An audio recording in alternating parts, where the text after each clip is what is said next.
It was a good morning for young lefty Gio Gonzalez. He was informed by the commissioner's office that he'd be the lone representative in the 82nd All-Star game for the Oakland Athletics.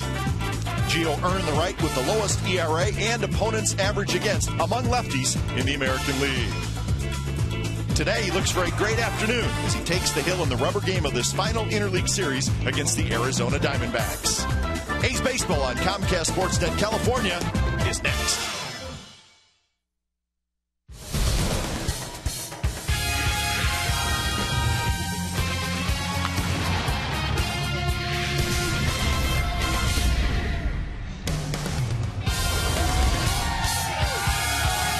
It is an absolutely gorgeous Sunday afternoon at the ARI Coliseum. It is hot, too, and the fans are going to enjoy today's game. And we're going to enjoy watching an all-star pitch. That is Gio Gonzalez, folks, and he will represent the Oakland A's at Tuesday's all-star game in Phoenix. So a big-time congratulations to the A's left-hander. It's the final game of the series and the rubber game of the series. Diamondbacks Athletics coming up on Comcast Sportsnet California.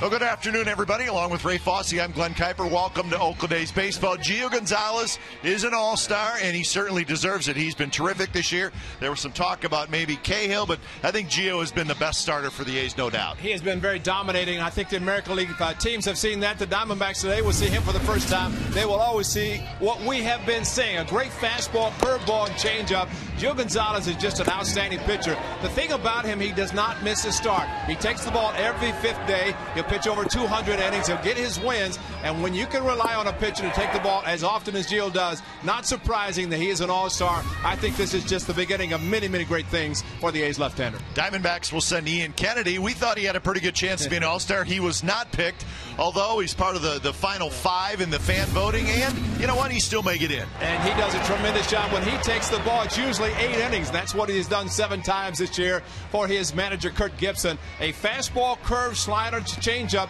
couple of different fastballs. He mixes his pitches very well, and I'd say whatever you can depend on the guy going deeper in the ball game, you got a very good chance to win. The A's hope that is not the case today, but Ian Kennedy will be an all-star. 8-game winner so far this year. First half, that's not a bad start for a young right-hander. And so the A's will play their final interleague game of the season. It's the A's and the Diamondbacks rubber game of the series here at the Coliseum.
A's Baseball on Comcast Sportsnet California is brought to you by AT&T and by Toyota.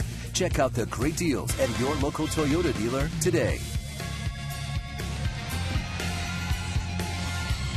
Welcome back to the O.co Coliseum. The A's and the Diamondbacks. Little leaguers just took the field, and they have just left the field as they do on Sundays. But what a nice day. Nice and hot.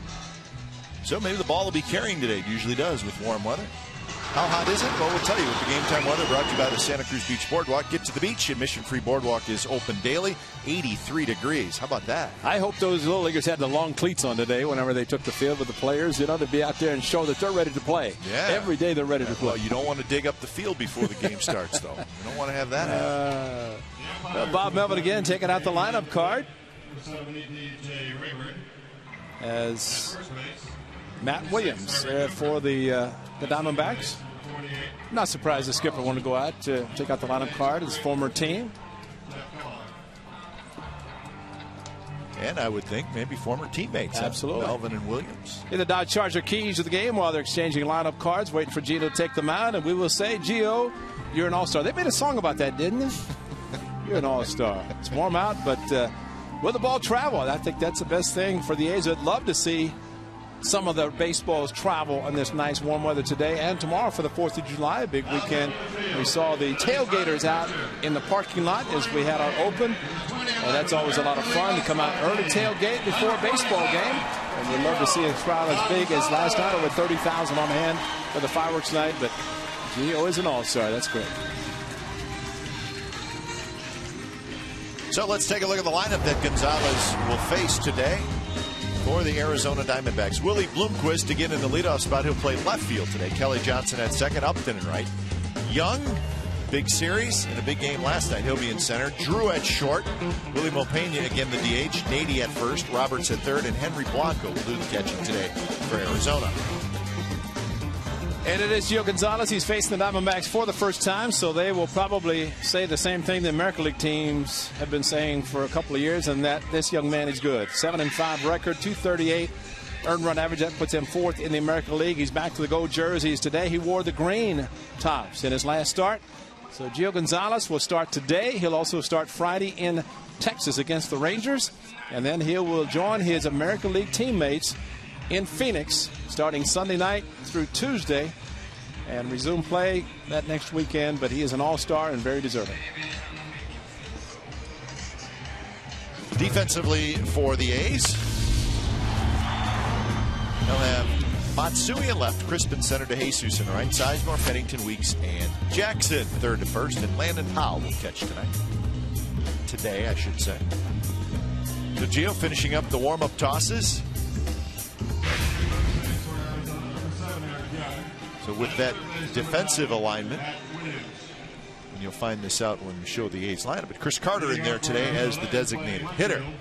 In fact, this is the first time since back the 4th start for Gio against the Red Sox that Landon Powell has been behind the plate. Day game after night game, so it's been mostly Kurt Suzuki catching Gio Gonzalez, but that will not change as Landon Powell always excellent when he is behind the plate whenever he does get the opportunity. So rubber game in the series. A's won 5-4 on Friday night. Last night it was the Diamondbacks winning 4-2. Last 3 starts for Gio Gonzalez, just 3 earned runs in 21 innings, and that's a 1.29 ERA. So he is looking for his 8th win of the year. 4th best ERA in the American League at 2.38.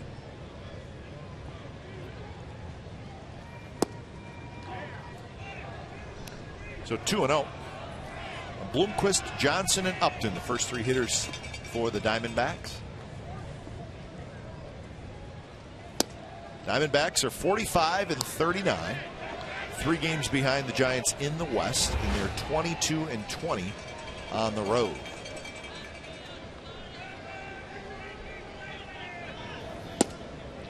And that one's called a strike, so it's 3-1.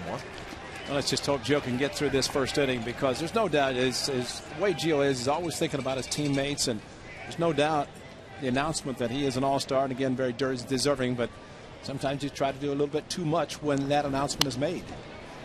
Got help there with pitch maybe out of the strike zone. And we talked about Trevor Cahill when he signed his long-term contract, trying to justify certain things that happen. Man, you're this good.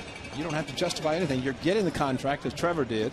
You're an all-star as Gio is for a reason, because of what you've already done. You don't have to try to prove it beyond that. That one on the inside corner, strike 3 call. Well, a great finish with a fastball. That at 93, his first with the Bloomquist at 91.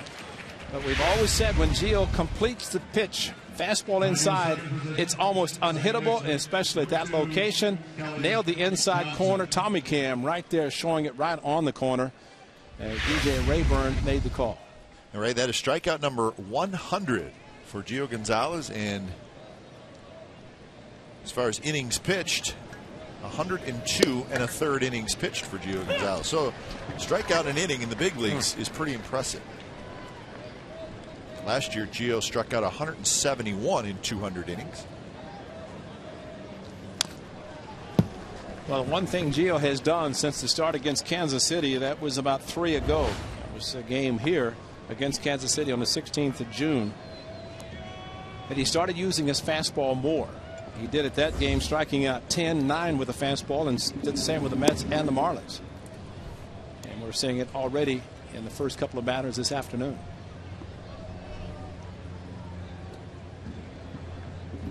One-two pitch to Kelly Johnson, and that's a swinging strikeout. Back-to-back strikeouts to start the game.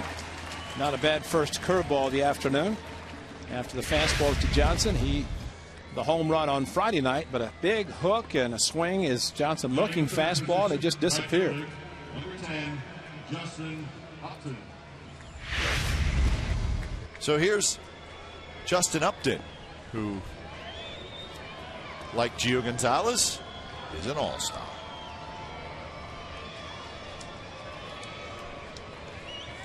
Upton named to the National League squad. His second all-star appearance. Who knows? They may face off against each other next Tuesday. 2-0 to the D-backs right fielder.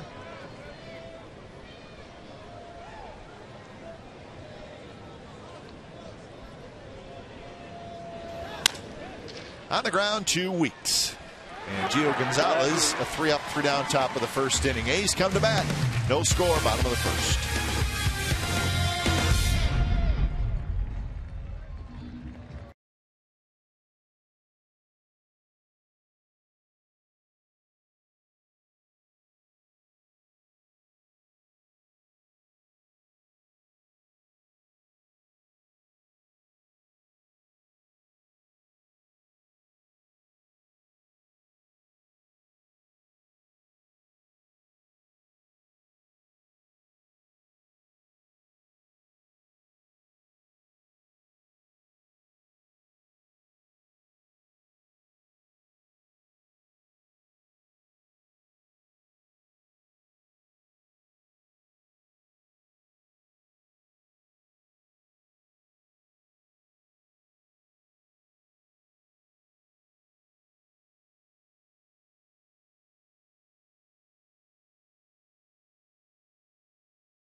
Check out the lineup that gentleman put out, the manager, Gibson. Actually, let's not. Let's look at the lineup he's going to face. Weeks, Sizemore, Crisp, Matsui, Carter, Jackson, DeJesus, Powell, and Pennington. Got to get some more music going for this. What? In Kennedy, he might be an all-star. He's not right now, but pretty good chance. By a week from Tuesday, he'll get an Arizona Diamondbacks uniform. In Phoenix, with the roof closed, I'm sure they're hoping, with a 117-degree temperature. Second pitch to Weeks has popped up, so the count 0-2.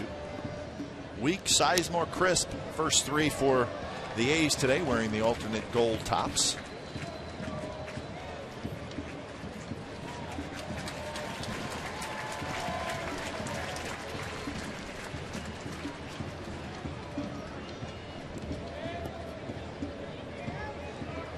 Kennedy looks like a guy who likes to work quickly. He's ready to go. As long as his catcher can put down the sign that he likes. He might be a little familiar with the open roof in Phoenix where it's nice and warm, so it's always best, especially with your teammates in hot sun, pitch quickly, get them back in the dugout as quickly as possible. Weeks reaches for it, stays alive. Back-to-back Sundays seeing a delivery similar to Kennedy, to that of Roy Halladay, who pitched last Sunday against the Athletics. If he could only be that good, which he's got a pretty good start. Southern California native. First round pick of the Yankees back in 2006. Fastball, a little up and in, and Weeks swings and misses. Here's the Diamondbacks defense today. Bloomquist, super utility guy. He's in left field today. Young in center, Upton in right. Roberts, Drew, Johnson, and Nady. In the infield, and Henry Blanco gets the start today. Stephen Drew back in the lineup. He had last night off. So all the all-star selections have been made except the final fan vote. One more player from each league. So we'll talk about the all-star game today. Who made it, who did not. As always, some surprises. But what can you do? 34 guys, that's it. Absolutely. Listening to Bruce Bochy this morning, the manager of the National League team, I think, he said it best. A lot of deserving. There's always going to be disappointed pitchers, players, and you look at the domination of the pitching of the Giants, where he took 4 of his pitchers. Vogelsong, what a story for him. Not even making the club, he's an all-star. But Bruce said it best. He said, if anything close, you're always going to take your own guys. You can't blame him for that. Exactly. Down the left field line, that's fair. Sizemore digging for 2, and he will make it easily. So a 1-out double for Scott Sizemore. Well, I think if every hitter could just watch what Scott Sizemore did. He just reacted on a fastball inside. They always talk about trusting your hands. Watch him react on a pitch inside. A pretty good one by Kennedy. With the fastball in, he just brought the hands in, reacted, pulled the ball down in the corner for a double. And at least he got it started. But more importantly, he trusted his hands. And I think if more guys did that, they'd realize they could be very good hitters. So here's Coco Crisp.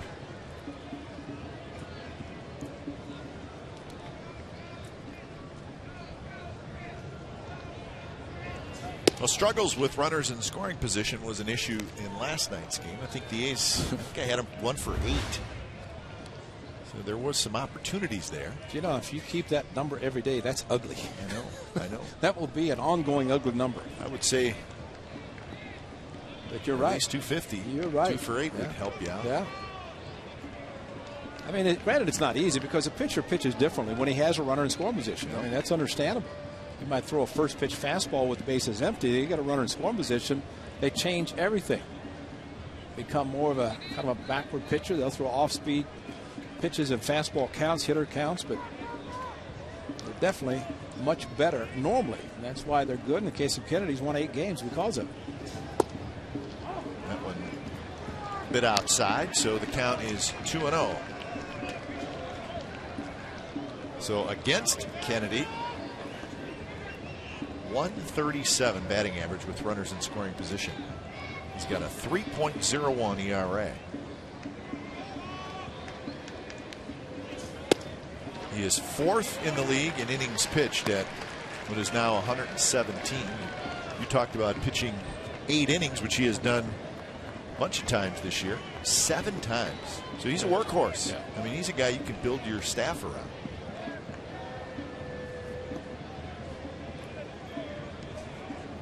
.4-0 record when he has gone 8 innings. And that's high, and there's the walk. Yeah, he did not. Coco Crisp did not get a pitch in the at bat to come close to expanding the strike zone, but runner at second and 1 out.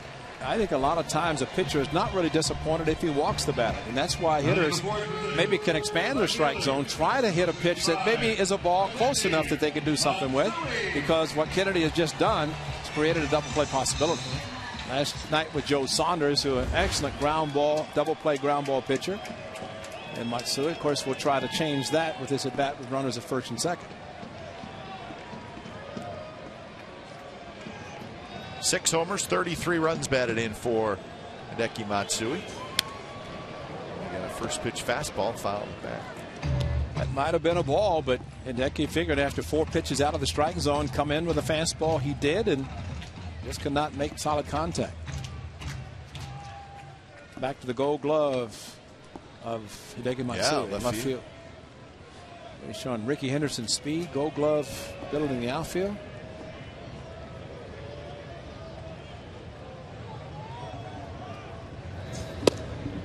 That one down around the knees. Good pitch there. It's 0-2.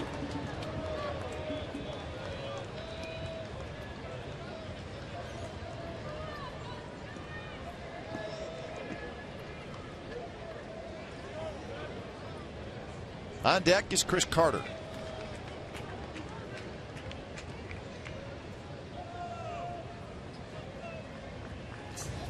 And that one is there at the knees again. Strike 3 called. See how he quick pitched? And that was probably more to disrupt the concentration of the hitter, Matsui. They came down and just very slide step. Really not necessary. The runners aren't going anywhere. But he went to the slide step, quick pitch, and froze Matsui with a 2-seam fastball inside corner. And after a 4-pitch walk to Coco Crisp, a 3-pitch strikeout, and a perfectly thrown strike 3 to get the big out. And there's your essence of a good pitcher right there.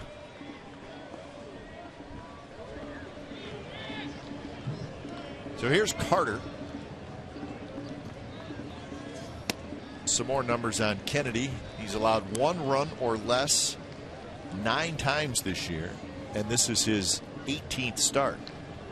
And on the road, he's 5-0.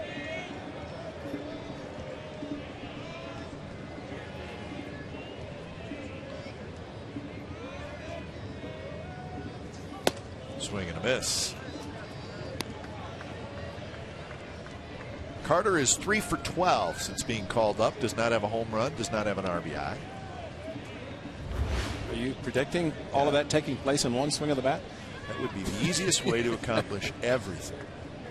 Make a lot of people happy. I know that. Just missed a bit low. 2-1 the count.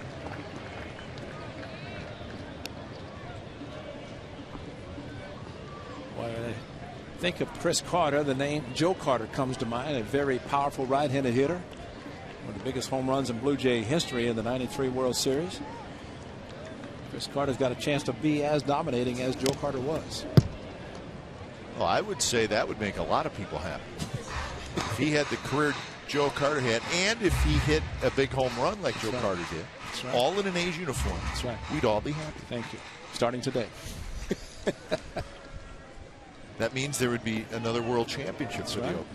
Get to celebrate it too.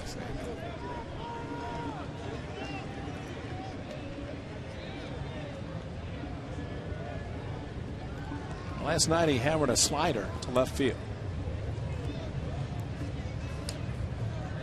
The one thing that he is doing, and getting a couple of hits last night, he seems to be a better off-speed hitter.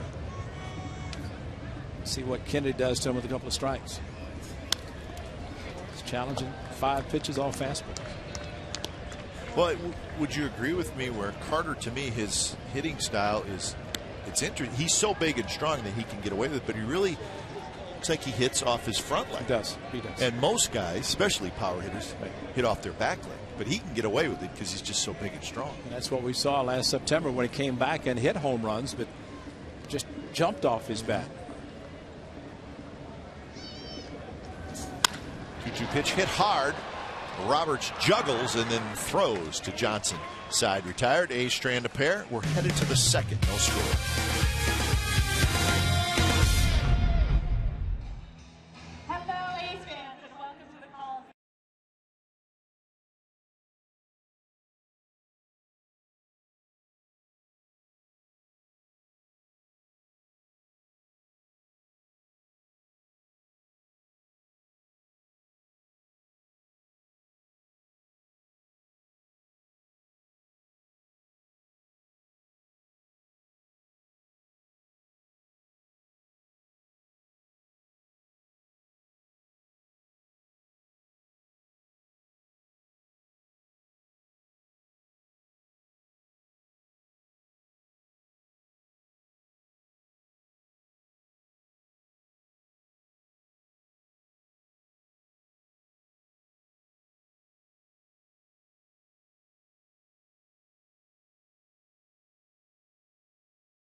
Brought to you by Roaring Camp Railroads. For a holdup that's worth the wait, it's the Great Train Robbery at Roaring Camp Railroads this 4th of July weekend. RoaringCamp.com. Gorgeous weather on this 4th of July weekend.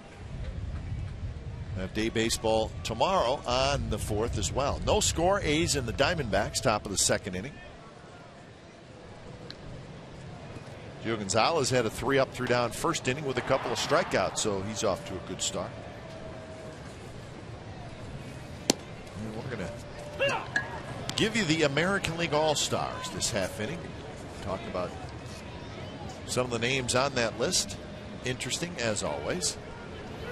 Although I would say the guys who were voted as starters in the American League is not really. No. There's one new guy that I think is somewhat interesting. Catcher, right? Catcher, yeah. And was that a fan player vote? How did that work? Well, I mean, that's the starter, so that's the fan vote. And he really is having a nice year. We're talking about Alex Avila, who's the starting catcher for the American League. And we saw him last year, but he's really come into his own this year. But more of a defensive catcher, not necessarily the offensive force that Joe Mauer has been. A great nasty pitch. So Chris Young strikes out. Well, this is the starting lineup, not the lineup, but the starters for the American League. And there is Alex Avila. So his first All-Star selection. But Cano, Jeter, also Rodriguez and Granderson. So it'd be 4 Yankees out there. Your outfield, Hamilton, Granderson, Batista. Well, you know what? You can't really argue with that. So you know what? I mean, are there any arguments there?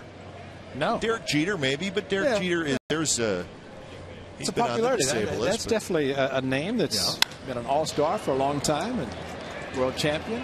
True to the gap, and he's kind of a specials triple guy, but he's going to stop at second with a double. So those are the starters in the American League, and here are the reserves. So Beltre makes it. Kadire, I believe, is the only twin. Matt Joyce, who is coming to his own. Matt Wieters is an all-star for the first time. Jacoby Ellsbury for the first time. Carlos Quinton having a good year. Well, you got Martin and Wieters, both catchers, along with Avila. Yeah. So you have 3 catchers, and really with the return rule, I guess they say, once a catcher goes out, if the other catcher gets hurt, the other starting catcher or can come back in the game. That is a new rule. Really kind of eliminates the necessity of having 3 catchers. So Howie Kendrick on there for the first time. That's good. As Drupal Cabrera from the Indians, who's having a terrific season. He's on there and well deserved.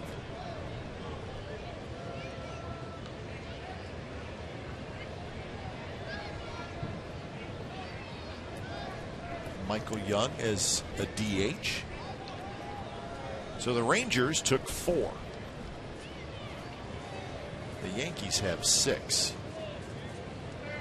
But there's a couple Yankees that aren't on there that will be very much talked about, I would imagine. Is Teixeira's name on there? Teixeira's name is not on there. And neither is CC Sabathia. How about that? So the Yankees have 6. And no Teixeira and no Sabathia. And you know what cost those two? The fan voting for in. And you have to have at least one representative from each team. And you start looking at a team that has that many and who's going to be left out. It's usually one of those guys. Willie Mopena grounds out. Drew goes to third, 2 outs. The rest of the pitchers in the American League, which of course Gio Gonzalez on the list. Aaron Crow makes it. So he is the lone representative for the Kansas City Royals. Chris Perez, the closer of the Indians. So no CC Sabathia, an 11-game winner, and no John Lester, a 10-game winner. How about that? And that means that Mariano Rivera with Brandon League on the bullpen, Brandon League will come over with a cut fastball. Yeah, that's right. Which we don't really like. We don't like that. But League is leading the league in saves. He's really had a pretty nice year. But he with a splitter, and maybe he'll teach the splitter to Mariano Rivera, which I doubt, because Mo can get away with just the one pitch. Right now, Gio Gonzalez looking for his 4th strikeout, or at least an out, to leave Drew on the bases. This is a great thing about being a strikeout pitcher when you need it. Pennington has it. And he throws in time to Xavier Nady. And he keeps the Diamondbacks off the board. We'll look at the National League All-Stars when we come back. Ladies and gentlemen, it's time.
TV today to see every Oakland A's game live or on demand on your computer and your favorite devices. Visit OaklandAthletics.com to order and get more details. Visit MLB.tv. Baseball everywhere. It's a great package if you travel, have a computer, and you want to watch baseball. That's if you don't have anything else to do, like sightseeing. Or if you want to pay $400 a night for a hotel room, sit and watch your computer. Well, it's an option. It's an option. And if you like it, I do like it. I like. It's kind of fun to get back to your room after your game is over and watch some of the West Coast games if you feel like doing that. Connor Jackson, David DeJesus, and Landon Howe here in the second inning. He stranded a couple in the first. And that pitch just a bit low. So we'll show you the National League All-Star roster in just a moment. Familiar names on that, as always. On the ground, right to the second baseman Johnson, and that's out number one. Here is the starters for the National League. McCann, his first time starting, and he's been to the All-Star game a number of times. Ricky Weeks in a close race at second, beats out Brandon Phillips, and Prince Fielder in a close race, voting, beat out Joey Votto. Braun Kemp, and how about Lance Berkman, who's having just a terrific season. He's almost signed it. I know. So there's your starters for the National League. I'll give you the rest of the National League roster.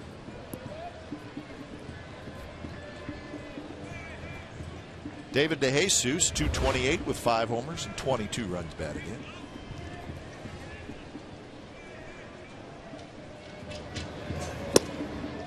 And a quick 0-2. See, Kennedy doesn't throw her hard. He's 88, 89, 90, but yeah, good movement and pretty good control. Well, they throw the two-seamer inside to the left-hander. That one away from David, catching the outside corner so he can go both directions. That's where his catcher Blanco's moving inside now, and there it is, the two-seamer. Tried to left, hit pretty well, but Bloomquist is going to get back there, and he makes the catch for out number 2. Here's the position player reserves in the National League. We just saw Gabby Sanchez. Brandon Phillips makes it anyways. Castro, the lone representative for the Cubs. Carlos Beltran made it. He's having a nice year, maybe a little bit of a surprise. See Justin Upton on there. Matt Holliday. Mark Ellis might be by Sunday. Well, he's going. A late push. That's great for Ellie. So Jose Reyes voted as a starter, but he's got a little bit of a hamstring issue. So again, we'll see if he plays at all this week. That could force somebody to be added. There's always a couple injuries that come up. Or some guys just say, I don't want to go. Which is a shame. It is a very big shame. That. Exactly. I mean, if you're selected, whether it's by your peers, your fans, you should go. If you want time off, retire. Ain't that the truth? It is an honor to play in an All-Star game. 1-1 to Powell. It's a good day for those, but you know, Jason does a great job. But I would think if he were really great today, he would find a way to get us some slushies. Our audio man, yeah. I mean, that looks so yummy.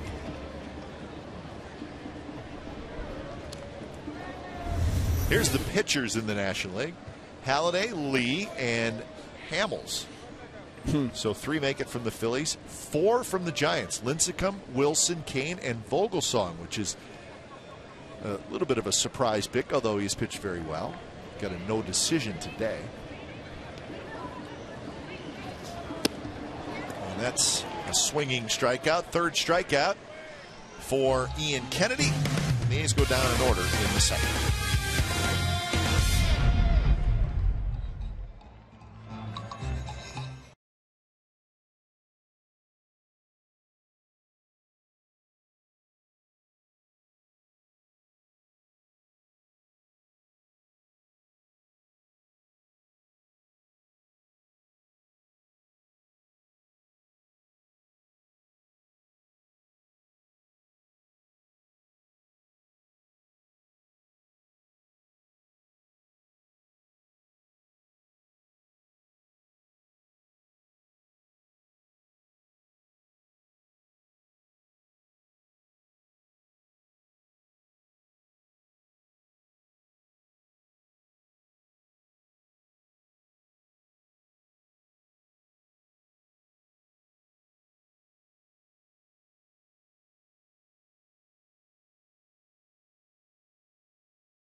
Who was the Diamondbacks' first ever All-Star back in 1998? How about a bonus question? Who was the lone representative for the A's in 1998? 98. Wow. What happened yesterday? You want to go back that many years? This morning. 1998, huh? No score. It is the third inning. We're going to give you the 5 finalists in each league for the final fan vote. Fans can vote on one of 5 players in each league, and whoever obviously wins the fan voting, those will be the final 2 All-Star spots taken. 1 in the American League, 1 in the National League. I will say, kind of not surprising to hear or see that 4 pitchers from the Giants were selected. Their offense, really, it's been pitching for them, as was the case last year. Minimal offense, and this year, 4 pitchers, and very deserving. A couple of starters, actually 3 starters, and with Brian Wilson, the closer, I think he's got the most saves. Tore up a Tigers dugout, but other than that, they put Band-Aids on it. Swing and a miss. Strikeout number 4. All right, here's the final vote nominees in each league. Helton, Kennedy, Morris, Ethier, Victorino in the National League. Gordon, Jones, Konerko, Martinez, and Zobrist in the American League. I'm going to vote for Konerko, 21 home runs. And then in the National League, there's a shot, and that's a base hit by Henry Blanco. Well, you don't want to vote for Kennedy because he'll more likely take somebody's spot. One of those, I think we said Kane and Hamill's supposed to pitch next Sunday, which that would not make them eligible to be on the roster to pitch because of the All-Star game on Tuesday. How about Mike Morse? Yeah, what a story. Let's go with him. From the Nationals, he's really been kind of a journeyman player. Seattle. He was with Seattle, and he played different positions, but he settled in at first base in Washington since LaRoche was lost for the year, and he's been terrific. So let's go with Mike Morse because we think Kennedy's going to get in anyways. So you said it best. Ian Kennedy, he could get voted in, but Matt Cain will pitch the Sunday before, and Cole Hamels will pitch the Sunday before. So Bruce Bochy's going to have to name 2 replacement pitchers for those 2 guys. I don't know if there's any other starters that are pitching on that Sunday before. I've not read of anybody else except those 2, but there could be. You could look at Tuesday's probables if it's in the notes. That would be, barring any off day, they would pitch Tuesday and Sunday. Trevor Cahill will be the A starter with no off days.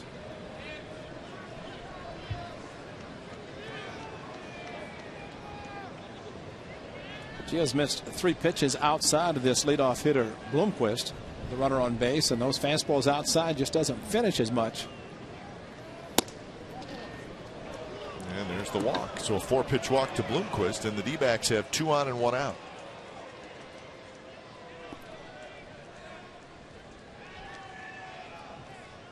Now batting, number 2, Kelly.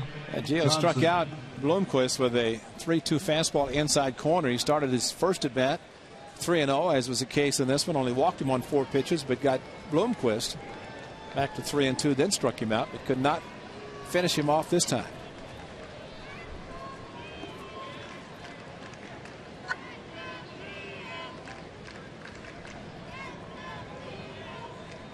So Johnson with a swinging strikeout in his first at bat. Takes a breaking ball outside. Johnson 3 for 8 in the series. And missing with a curveball first pitch. He's going to be sitting all over a fastball. So Gio's got a good one. Just see how good it is.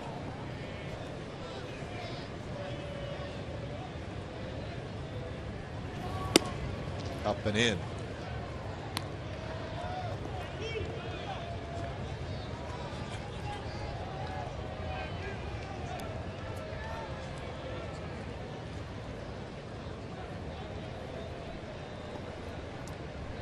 Ron Romanek happy about his all-star, Gio Gonzalez.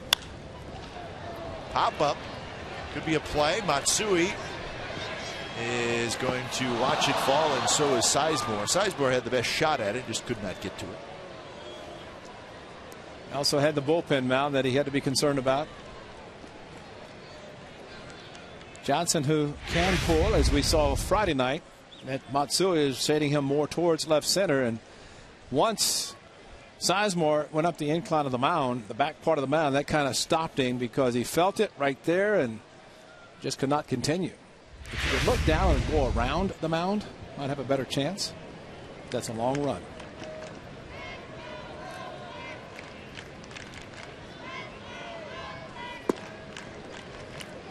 Three and one now to Johnson with Upton in the on-deck circle. So Gio in some trouble here in the third.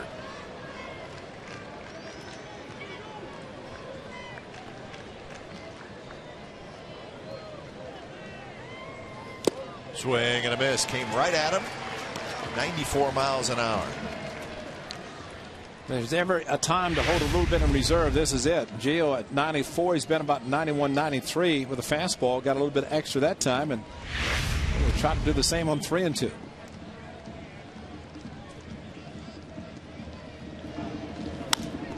This one's popped up. Left side, Pennington shading his eyes, fighting it, still fighting it, and he makes the catch with a little snow cone. And third base umpire Jeff Kellogg was calling an infield fly rule. I don't know about that. No, that's not a good call. You're fighting the sun the way Cliff was. I would not guarantee. I mean, it helped out because you're going to get out automatically. The hitter's out. But watch Cliff there fighting. It's a very tough sun left field, and Pennington take it right down to the right knee. I got it, I hope. That's all he could say. And, well, that's a great time to have an infield fly rule called. I agree. I don't agree with the call, but right. I agree that it could have helped out the A's a lot. Upton bounces one. Sizemore has it. Quick close play at second. They get the runner. Side retired. So the Diamondbacks do not score. They strand a pair. Ladies and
Hayes will send up Pennington, Weeks, and Sizemore.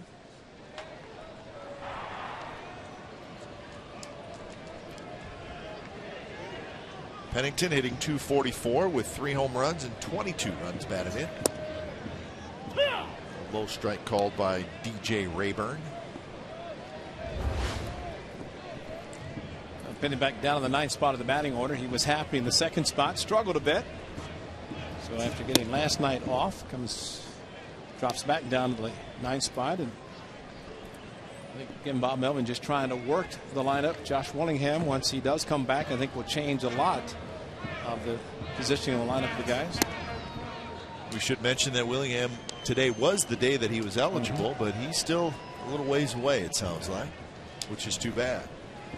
Well, you're dealing with the feet, and of course, as strong, big as he is, that's tough to have to deal with.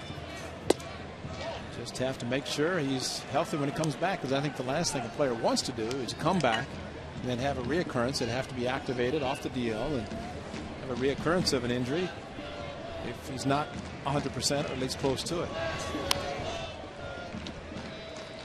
So Brandon McCarthy's going to start tomorrow, and this was the transaction made today. McCarthy off the disabled list, and Josh Outman option to Sacramento.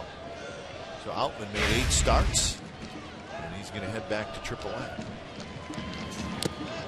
High fastball, swing and a miss. That is strikeout number 4. Here's our AT&T trivia question and the answer. Who was the Diamondback first ever All-Star in 1998? And who was the A's All-Star that year? For Arizona, it was Devon White, and for the A's, it was Ben Grieve. Devo, great center fielder. Also with the Blue Jays, but and then Ben Grieve, Rookie of the Year. How about 1999? John Jaha. Oh yeah, big time. Had a good year.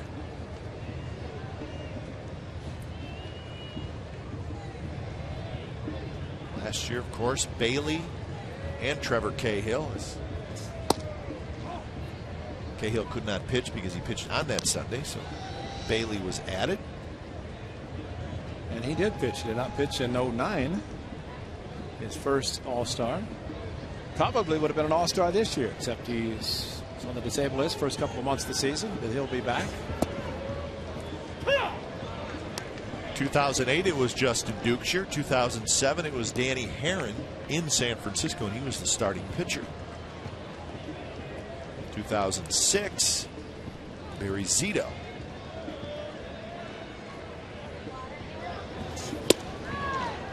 A 1-2 pitch, another high fastball, and another strikeout. Well, that's 3 consecutive strikeouts. Started with Landon Powell last inning, swung at a high changeup that was out of the strike zone. Same Cliff Pennington 3-2 fastball out of the strike zone. And I'd have to say this fastball to Jamal Weeks was also a ball, but he swung and missed. So I think the guys would like to get hits, but you know, the patience, especially getting good strikes to hit, would be a plus.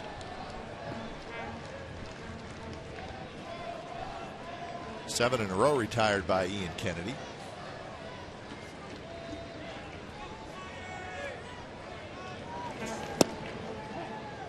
Sizemore doubled down the left field line in the first inning. And that is the only hit for the Athletics so far.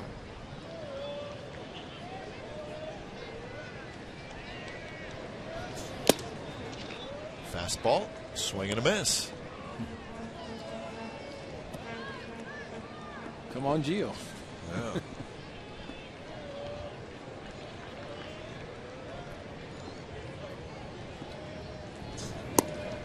Sharp breaking ball, but it's outside. 2-2 the count.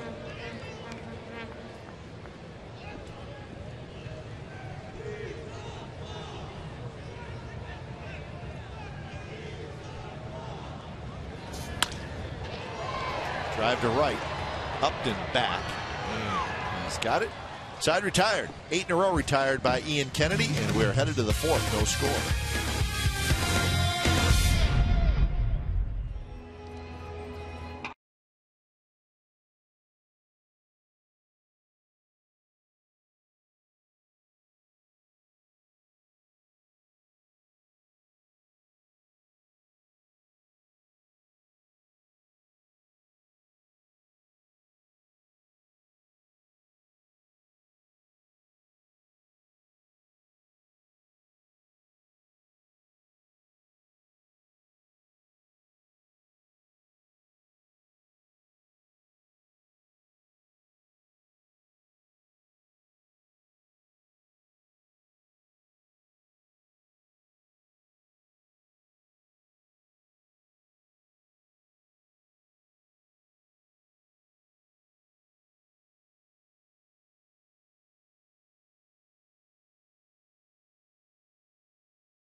Ask Glenn and Ray question. Jerry from Alta, Wyoming asked, in the 1988 World Series versus the Dodgers, which player was more frustrating, Kirk Gibson or Oral Hershiser? Oral Hershiser.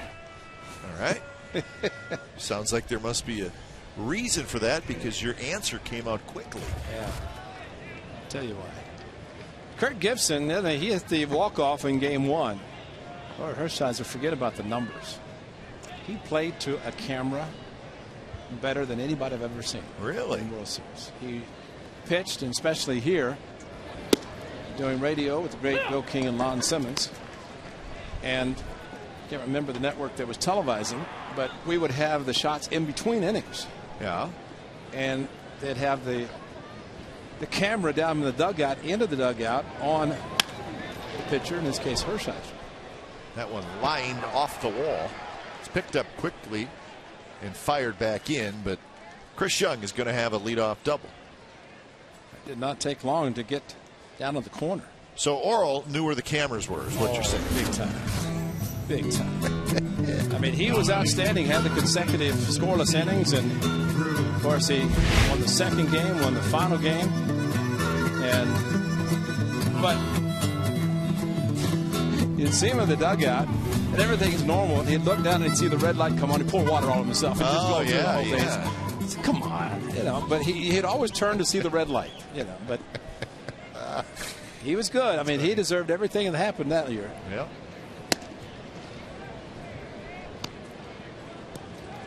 So that's my memory of the World Series.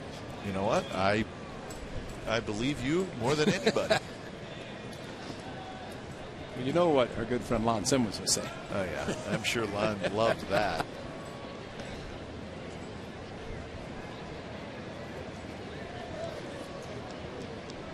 Chris Young, who did it last night, 4 runs batted in, 3 hits, struck out his first at bat. Very good curveball from Gio, but this time a double to lead off the inning.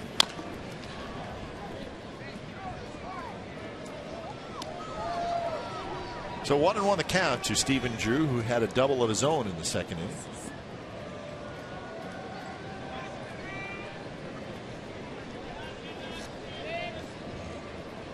Drew was stranded at third base in that second inning.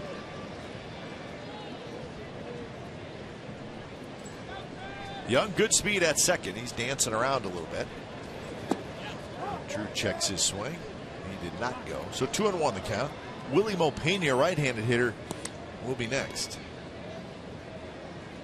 Drew doubled, but he'd like to just pull the ball to the right side. But again, Gio Gonzalez, a strikeout pitcher. When we talked about that, you mentioned the kind of the strikeout per inning so far this season, and that's a nice little bullet to have when you need it. Yeah, you got 4 in 3+ innings today.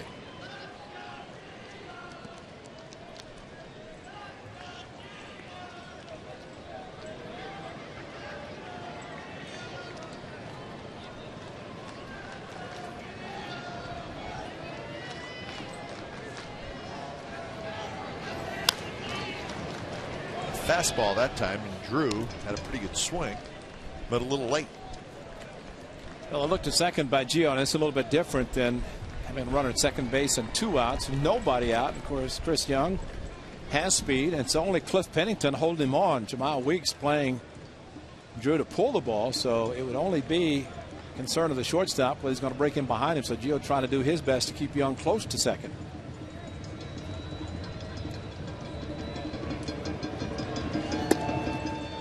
Fastball is outside. So now a full count.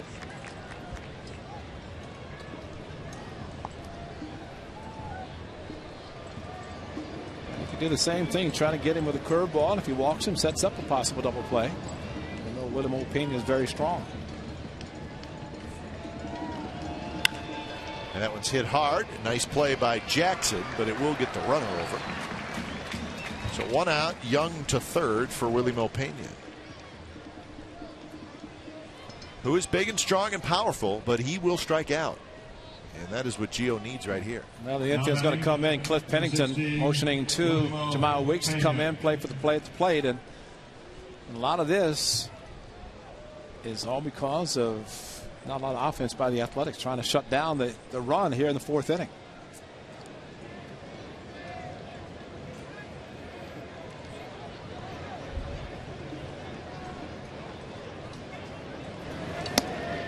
Breaking ball, call the strike.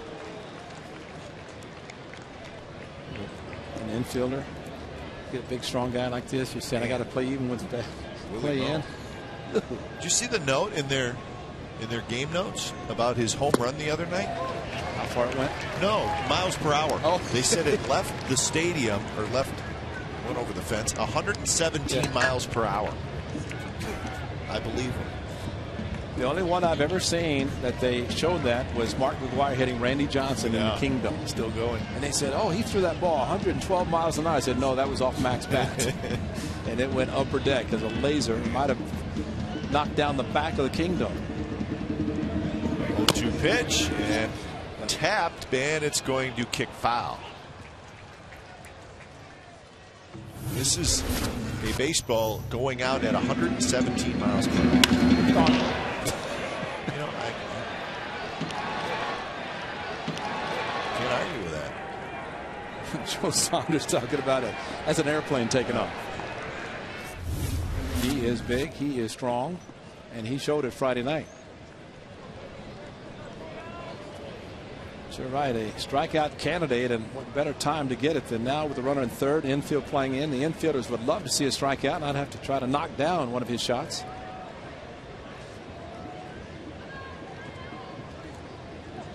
Home run swing.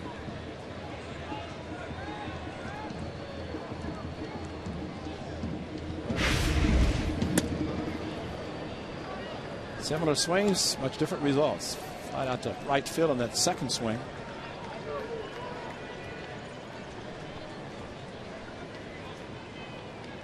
Gio can go the good fastball inside. He could also throw the hard curve, try to get it swing and miss down and in.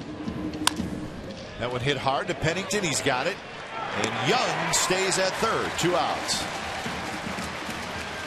I think Cliff is going to be very happy to go back to his normal spot. Yes. Oh, you talk about a handcuff. Now batting. And you can say maybe because it was on the grass, he was even. Just bam, bam, and he got it. Second base umpire moving out of the direction of the ball. So here's Xavier Nady.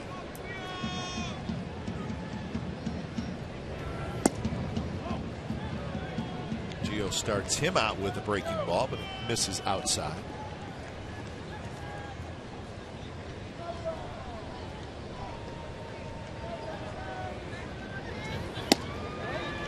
That one in for a strike. Nady grounded out to Pennington to end the second inning. Joe Wisely going back to the stretch after the windup with Pena, and of course Young, speed, and third baseman Sizemore playing deep. Not want to give him an extra lead down the line. Rare to see guys try to steal home, straight steal of home. But with 2 outs, a little bit different story.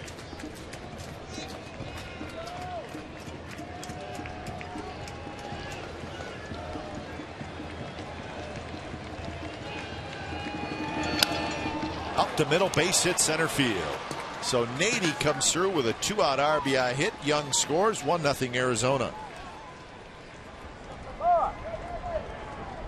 Gio just did not throw that curveball hard enough to try to get the swing and miss. Left it up, kind of rolled, and a very hittable pitch just past Gio's reach. And I have to wonder is, in times that Gio in the last 3 or 4 starts been hitting guys in the back foot with the curveball. Yeah. And since that happened, of course, utilizing his good fastball, but just have to wonder how much that's affected him instead of just throwing a hard run at third base. Runner goes, the throw is there, and the tag is late. Nady with a stolen base. What do they call? They called him. Well, there looked like there was some contact between the hitter and the catcher, because that shouldn't that be an out? Roberts dropped his bat, so I'm not exactly sure what happened, but let's see. If it's batter's interference, that should be an out. Yeah, well, no, it's foul tipped. Looks like there's catcher's interference with the ball hitting the bat, or the bat hitting in the back. Hit Powell's mitt as he reached out for the ball. So it's cannot advance. The ball was not in play. So there's no contact. It was watch the glove go out, and you could hear it actually in real time, but you could hear the bat hitting the catcher's mitt. Well, but if the bat hits the catcher's mitt, shouldn't the runner be awarded first? The hitter be awarded first base? Only if the ball is put in play. Oh, if it's put in play and it's an out, I got you. He gets on the E2. Okay. So if it's a swing and a miss, it doesn't make any difference. Okay. Coco Crisp is there. Side retired. A run for the Diamondbacks on Nady's hit. We're going to the bottom of the fourth. 1-0 Arizona.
Hyundai tonight at 10:30, and it's on our sister station Comcast Sportsnet Bay Area. Tonight's topics: D-backs A's highlights. Lots of talk about the All-Star game, who's going from the Bay Area, and Wimbledon. Benz, final Dave Benz is going to be in charge. So now Ian Kennedy has got a 1-0 lead. Well, he's retired 8 in a row, and he's allowed just 1 hit through the first 3 innings. So looks like the young man with an 8-2 record is at the top of his game, at least through the first 3 innings. Look at a bunt, and it's a good one, and that's going to be a base hit. Boy, once it hit the ground and then kind of checked a little bit, you could tell that that was going to be a bunt single for Coco Crisp. Well, not often you see your third place hitter with a 2-0 count bunting, but he did. He wants to get something started. A perfect bunt. And Blanco went out. He stopped. Kennedy came in. He stopped. And the ball just, like you said, checked up. And a perfectly executed bunt by Coco Crisp. He gets his speed on base, trying to start something here in the 4th inning. Trying to avoid a shutdown inning by Ian Kennedy. And a smart play by the A's third place hitter. So here's Matsui, who struck out looking in the 1st inning. Who, by the way, said he does enjoy leading off. So he was leading off this inning, and that's what a leadoff hitter wants to do, to get on base, especially with his speed. Dibs have arrived, and they're good. They are good, especially on a hot day. But we do call it the Dibs dilemma. You got to eat them quickly, otherwise they melt. Just put it out for Marty. Fastball is outside to Matsui. Chris Carter will be next. Games of interest for the A's, but they'll be played tonight. The Marlins and the Rangers down in steamy Arlington will play a night game. Vasquez for Florida, Wilson for the Rangers. C.J. Wilson, an all-star, and that'll be the rubber game of that series. Well, Vasquez did a great job against the A's. Did not give up an earned run. Picked up the loss. The A's winning 1-0 over the Marlins with just an unearned run.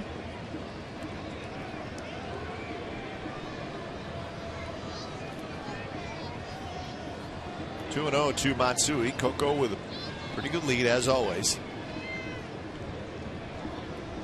Now for the Rangers, play that game tonight, and the rest of their first half before the All-Star break, they will host the Orioles Monday, Tuesday, Wednesday, and then of course the A's Thursday, Friday, Saturday, and Sunday. Texas will be home. There's a base hit to left field. So Matsui singles, and the A's have 2 on and nobody out. And back-to-back 2-0 counts, back-to-back opposite field hits. A bunt down the third base line and a solid base hit by Matsui to left field. And this is simply taking what is given to you. Fastball away, Matsui not trying to pull the ball, which is a good idea. We have seen him hit balls solidly to left field. That's a perfect example of the ball tailing away from him with a big gap on the left side. Took advantage of it.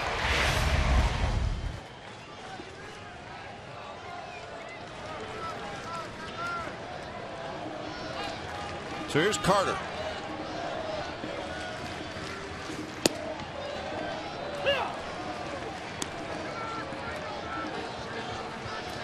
It's Carter with a runner scoring position last at bat. Hit the ball very hard, but to the third baseman.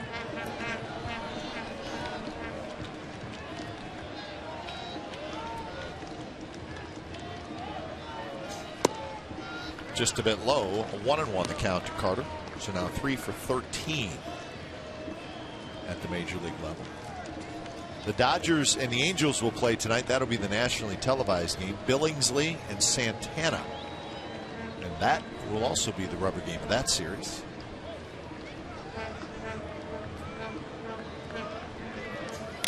Swing and a miss by Carter. The Angels this coming week will host the Tigers and host the Seattle Mariners for 4. So the Rangers will be home and the Angels will be home for this last week leading up to the All-Star break.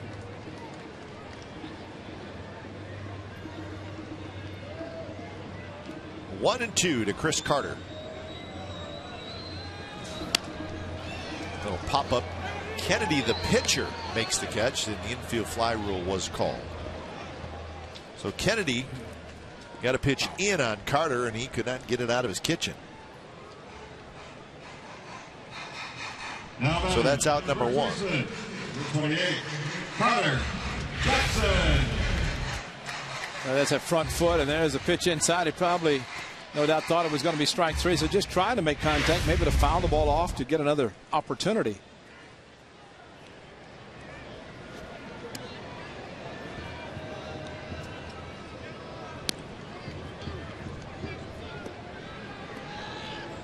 The Padres and the Mariners are playing. Seattle with a 3-1 lead over San Diego in the 4th inning up in Seattle. Latos and Beaven.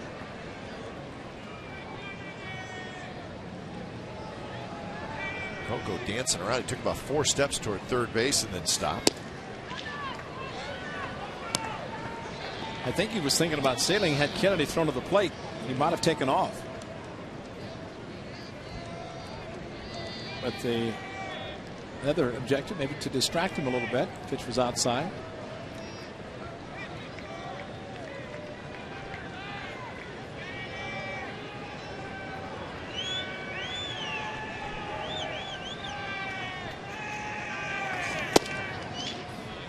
Two 2-0 now to Jackson, who grounded out to the second baseman his first at bat.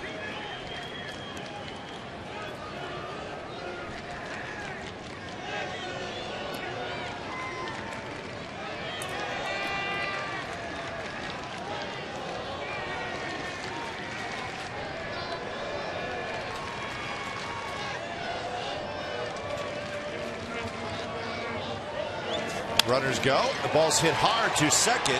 Nobody there to cover. So Johnson gets the out at first. Stephen Drew, the shortstop, was playing over a little bit toward the hole, and the ball was hit so hard there was just no place for Johnson to flip. Well, another 2-0 count, but what a great time to take the pitch, because Coco got a great jump. Matsui was a trailing runner. He also got a great jump. And I don't know that any one of the two would have been thrown out, considering the jumps they got. Especially Matsui following the lead of Coco Chris. But as a hitter, you get a good pitch to hit, and Jackson hit it hard, but unfortunate for the A's, right to Johnson. Well, the Diamondbacks got a 2-out hit to get their run. The A's are looking for a 2-out hit here. Crisp at third, Matsui at second. DeJesus takes a fastball outside.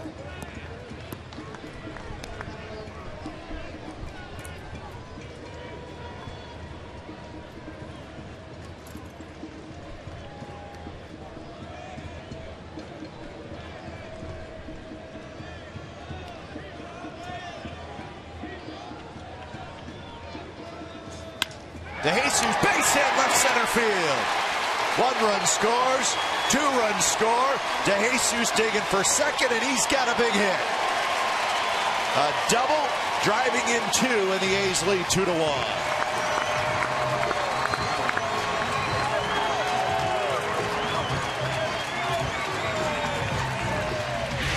Coco and Matsui set the table, and David DeJesus, almost the same pitch that he took for ball 1. The pitch a little bit up, and a great job of going opposite field on a fastball up and away from him.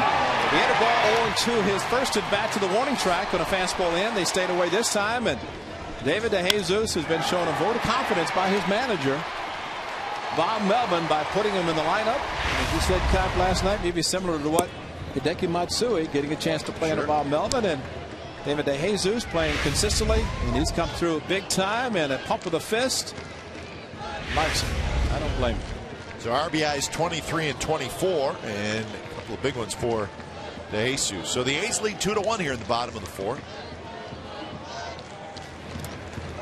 In the dirt to the backstop, bounces right back to Blanco, but DeJesus will go to third.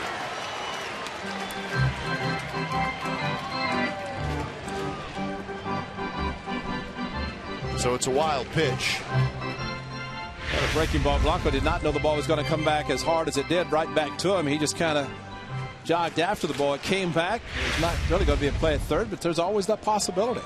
Something to consider, especially with a runner at third, the ball bouncing back that hard. Foul out in front. So landed sitting on a 2-0 count, and he took a big rip. Carter is the only hitter in this inning that Kennedy has been a hit. 2-0, 2-0, 1-2 to Carter, then 2-0 to Jackson, 1-0. DeJesus 2-0 to this batter, Landon Powell. So after getting 1-run lead, it's a little bit different. Ian Kennedy, it's a pretty good changeup.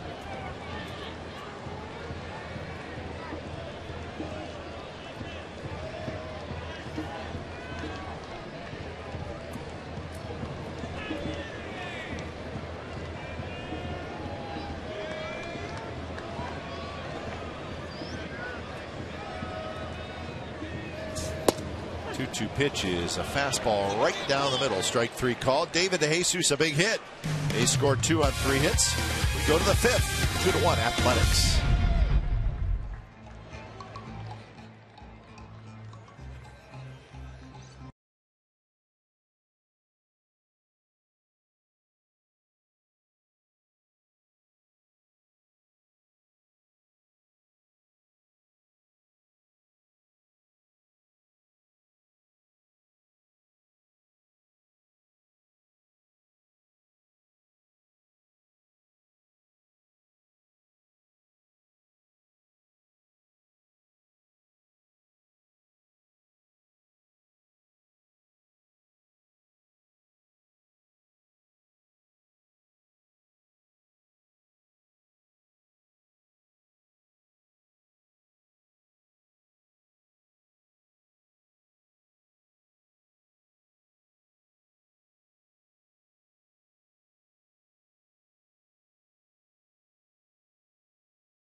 by authority of the Oakland Athletics and may not be reproduced or retransmitted in any form, and the accounts and descriptions of this game may not be disseminated without the express written consent of Athletics Investment Group, LLC. Tomorrow, spend your 4th of July watching the A's play the Mariners. 10,000 fans will receive a Stars and Stripes A's visor presented by Cache Creek Casino Resort. For tickets, go to oaklandathletics.com/tickets. July day game here at the Coliseum. The Mariners. A red A's visor. Mariners are 40-43 coming into today's action. 3.5 back.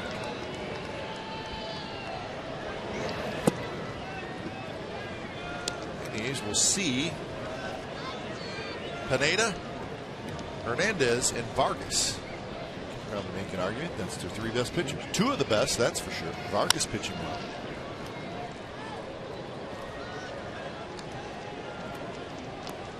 So Gio Gonzalez now will work with a lead. Kennedy had a lead, gave it up. Gio Gonzalez trying to get the shutdown inning in this, the 5th inning.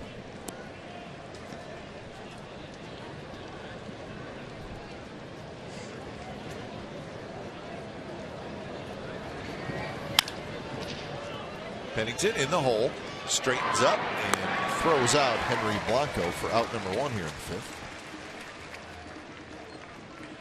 So Mark Ellis is at it again, Ray. He hit a 2-run homer today. Now batting. The Rockies are getting beat up. It's 12-5. Royals leading the Rockies. That game in the 6th inning, but Ellie doing his part with a 2-run homer. Nice weekend for Ellie in his first 3 games as a member of the Rockies. That game is far from over, I believe. Matt Weiss is here. How about that? See Matt Weiss, father of 2. Yeah. Molly and Jack. Wow. Pennington again. This time he's going to show off the arm on the run, and he gets a pretty fast runner in Willie Bloomquist.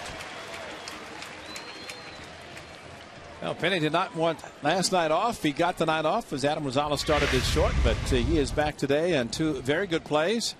Hard hit ball by Blanco. This one a much tougher play. Speed of Bloomquist, but he makes it look easy. Now batting. On the move and an accurate throw by the strong arm Cliff Pennington.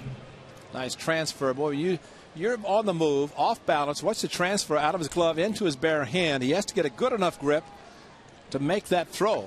Does not have a lot of time because he knows Bloomquist runs well. Last thing you want to throw is a changeup. But they work on it, and he made it look easy. Ever throw a changeup to second base? Must have a couple times. It's not good when you throw a changeup and you don't want to. Well, I caught Gaylord Perry. I threw more than changeups at times. You threw a good sinkers, huh? Yeah, Greg Nettles playing third base. He'd grab a ball and he'd go, oh my gosh, the ball is. It smells a little bit too.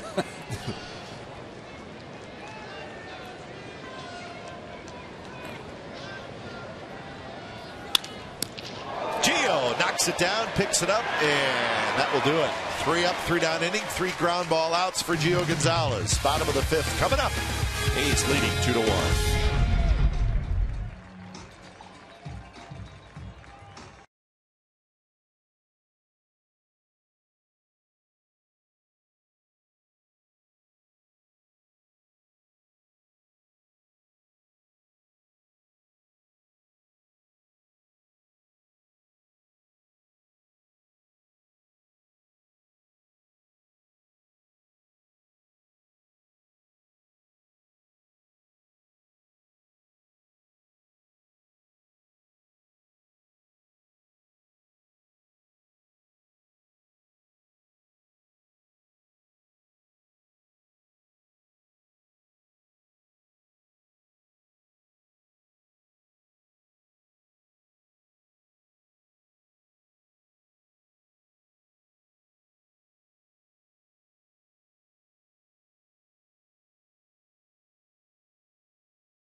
Parking Tuesdays. Every Tuesday home game, with the exception of premium games and dual events with the arena, you'll pay nothing to park, courtesy of Chevy. See your Northern California Chevy dealer for a great selection of Chevy cars, trucks, and crossovers.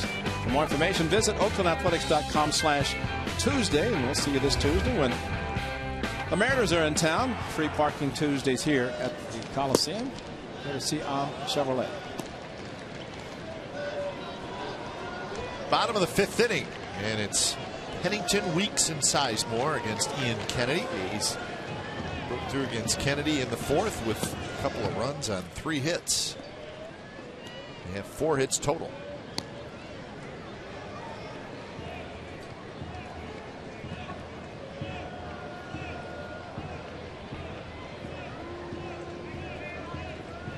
Kennedy has thrown 71 pitches.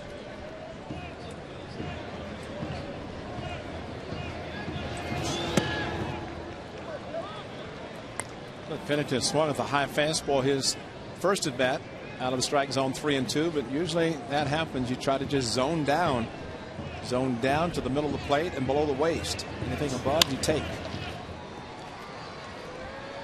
Johnson has it, and Pennington is 0 for 2. Time now for the Ford right choice, the 9th ground ball out. Gio Gonzalez, he handles himself. Hard hit ball back up the middle, put the glove on it, picked it up, and Gonzalez a 1-2-3 shutdown inning after his club scored him 2, and that's a base hit if he doesn't knock it down. So Nady take one up the middle to drive in a run. This time he handled it, will smile, and that's worthy of a gold glove. 2 fly ball outs, 9 ground ball outs, 4 strikeouts for Gio Gonzalez his first 5 innings. Then you said that the A's would keep Gio on schedule, which would be Friday, right? He and Cahill on turn. So he'll get the second game of that big 4-game series down in Arlington. It's a base hit for Jamal Weeks.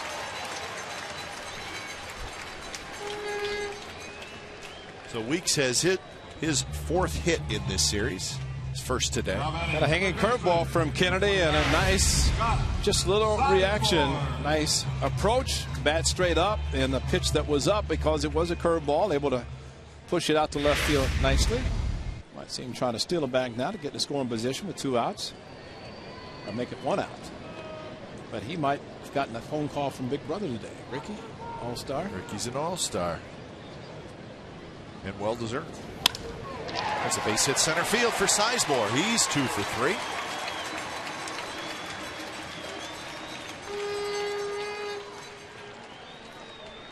So the A's are at it again against Kennedy, who was rolling along in the first 3 innings. In fact, he retired 8 in a row at one point. All right, back up the middle. The 5 hits, last 5 hits for the A's, 3 last inning, 2 this inning, have gone opposite field. So maybe just the approach a little bit different. Second, third time through the batting order. Sizemore pulled the double and a fastball to left field in his first at bat. Surely the only ball that's been pulled.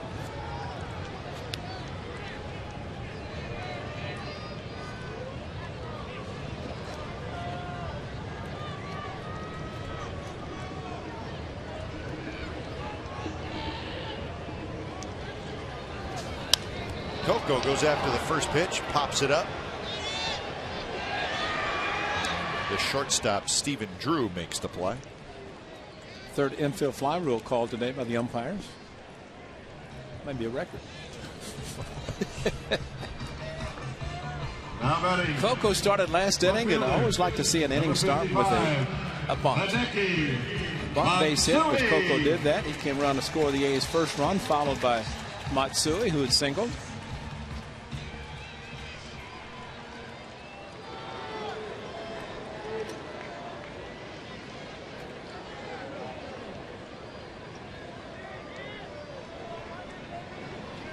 First pitch to Hideki is high.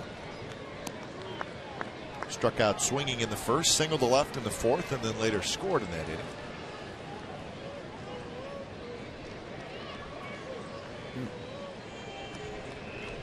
Pretty impressive. Yeah. He's actually gotten to him when he's had a better ERA in the past. Middle 3 innings, the last 3. Better get him now.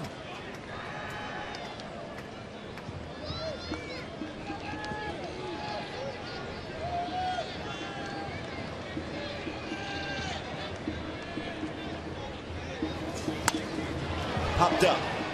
Foul territory where Xavier Nady is under. He's got it side retired. A's strand a pair. They've stranded 5 through 5 innings. They lead 2-1 after 5.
.com invites you to tag yourself in our Facebook photo album. Visit our page at facebook.com/CSN Bay Area and find the photo booth, Authentic Fan Fridays, where you can pose with mustaches and authentic A's gear. Facebook.com/CSN Bay Area, the photo booth, home for the authentic A's fans.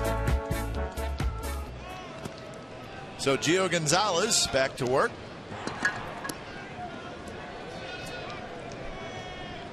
Face Upton, Young, and Drew.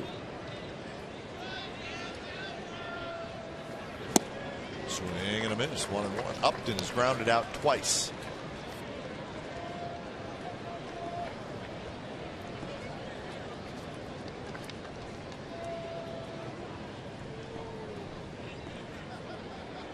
That one bounce foul. Upton is 0 for 9 in the series.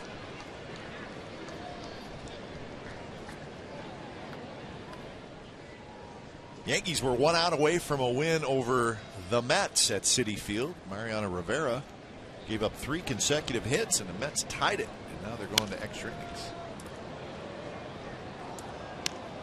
A lot of the games now going final. The Rangers will play tonight. The Angels will play tonight. The Mariners still leading 3-1 over the Padres in the 6th inning in Seattle. Close pitch, called the ball.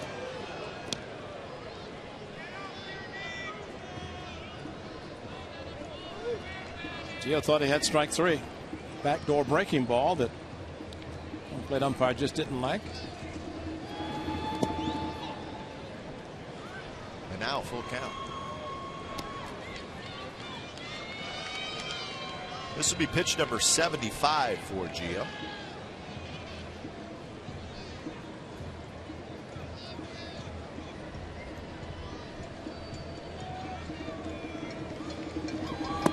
It's low, and he walked him. Second walk by Gio Gonzalez, but this one leading off the 6th inning. Well, that was his 3rd best pitch. He tried to throw 3 and 2, a changeup that was at 87, and really kind of telegraphed it. When you've got a low 90s fastball with an outstanding curveball, changeup would be the last one to throw in that count.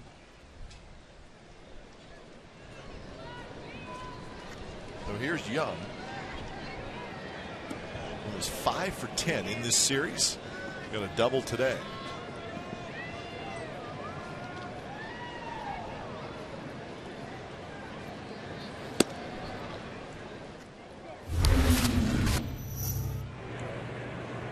Against Josh Outman, a fastball did not take very long to get out. A 2-run home run, giving him 3 hits, 4 runs batted in. Josh Outman got that home run and got a trip to AAA. Not necessarily because of that, because they need to put Brandon McCarthy on the active roster, which he'll pitch tomorrow night.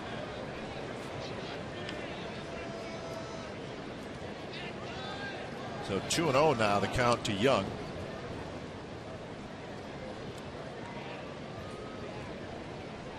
Red Sox won today 2-1. They got a bases loaded walk in the top of the 9th inning. Beckett got the win. Papelbon to say. So the Red Sox win, and the Rays won 8-3 over St. Louis.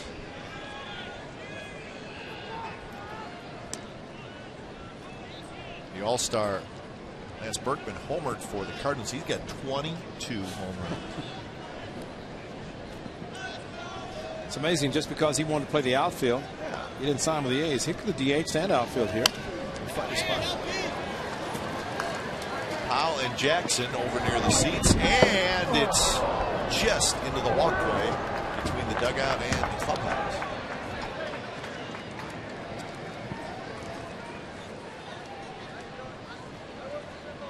So 2-1 is the count to Chris Young.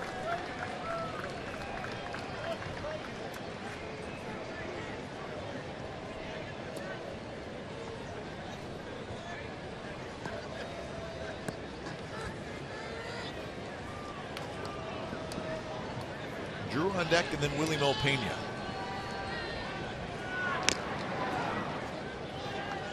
The Indians were trying to sweep the Cincinnati Reds, not just in this series, but in the season series. The Indians had beat the Reds 5 times this year in 5 games, but the Reds won today 7-5. So the first place Indians lose. The Tigers beat the Giants 6-3 today in Detroit. So Detroit picks up a full game. They're now just a half game back. And the White Sox lost to the Cubs 3-1. So Detroit a half game back. Chicago stays 3.5 back in the AL Central. Swing and a miss. Fastball right in on the hands, and Young swings through it. 5th strikeout for Gio Gonzalez. Well, that's starting 2-0, and then back with 3 consecutive strikes, especially this last one, and finished it with a curveball. His first at bat, tied him up with a good fastball inside in this at bat. And well, when you get a power hitter to have to pull his hands in like that, that's a huge pitch. That was after a leadoff double in his last at bat. So Young 1 for 3 with a couple strikeouts. And that one missed outside, I guess, to Stephen Drew.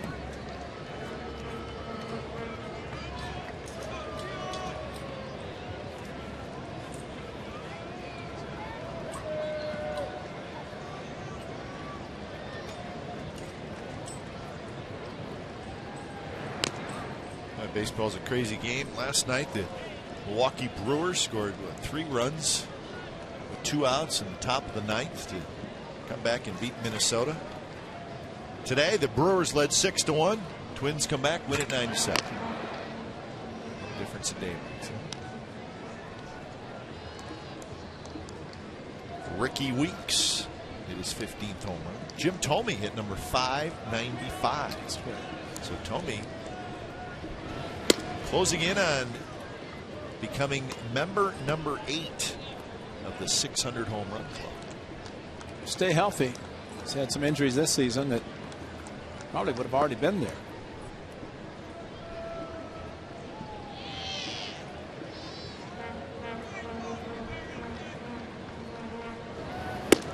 You'll like this one, Ray. The Pirates won 10-2, right? Why am I telling you the Pirates won? Over 500 again? No, they're 43-41. But get this, game and a half out. Yeah. Because the Brewers lost, and so did the Cardinals. Those 2 teams tied for first place. Pittsburgh is a game and a half out.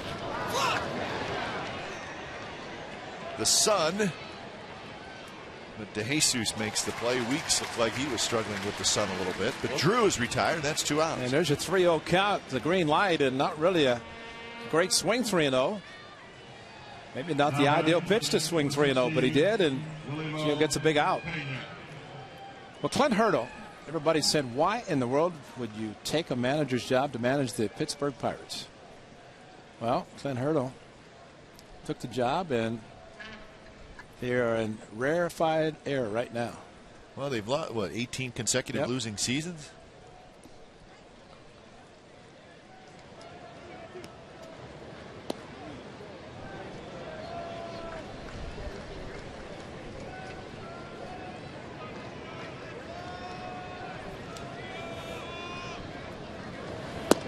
Just a little bit low to Willie Mo Pena.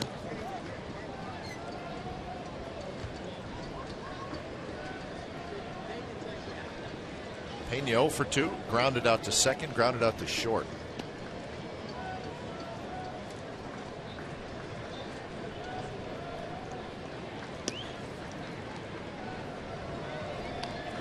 Gonzalez, 1 walk, 5 strikeouts, and he's allowed 4 hits.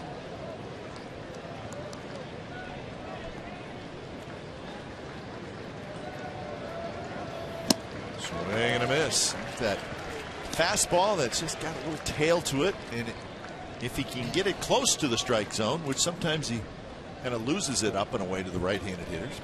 He's a perfect guy to stay outside. Pena with tremendous power. Likes the ball middle of the plate in. Right there for a strike. 1 and 2. Some pitchers just aren't hittable, and I think he just threw one. Pena didn't like the call, primarily because he couldn't have hit it anyway. That's when the most complaints come out of a hitter, when they get pitches that they can't do anything with. That been fouled straight back.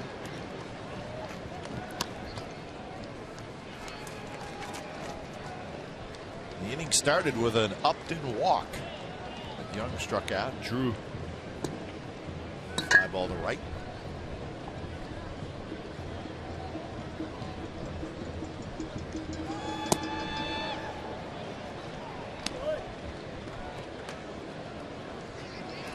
With the Diamondbacks, you can't help it. You worry about the long ball. They continue to lead the National League in home runs with 94. They've hit 3 in this series. Now, Gio does not give up a lot of home runs, though. That's the good news. One hopper. Sizemore handles it. Throws in time. Side retired. Leadoff walk does no damage. Bottom of the 6th inning coming up. 2-1 A's.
I think it's time for Coors Light Freeze Can.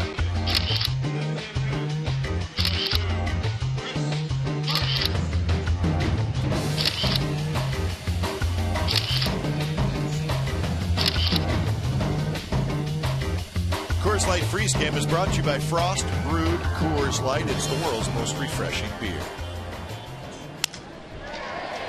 Chris Carter goes after the first pitch. Broken bat, base hit.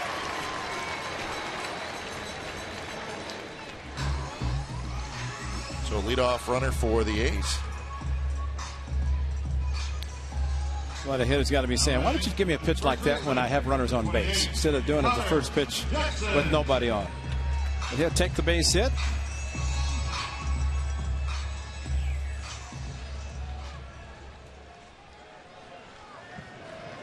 So here's Jackson.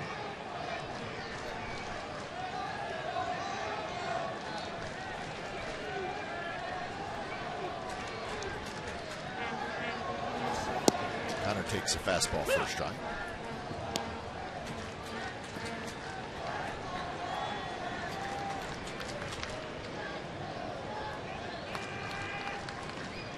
Jackson has grounded out twice to the second baseman.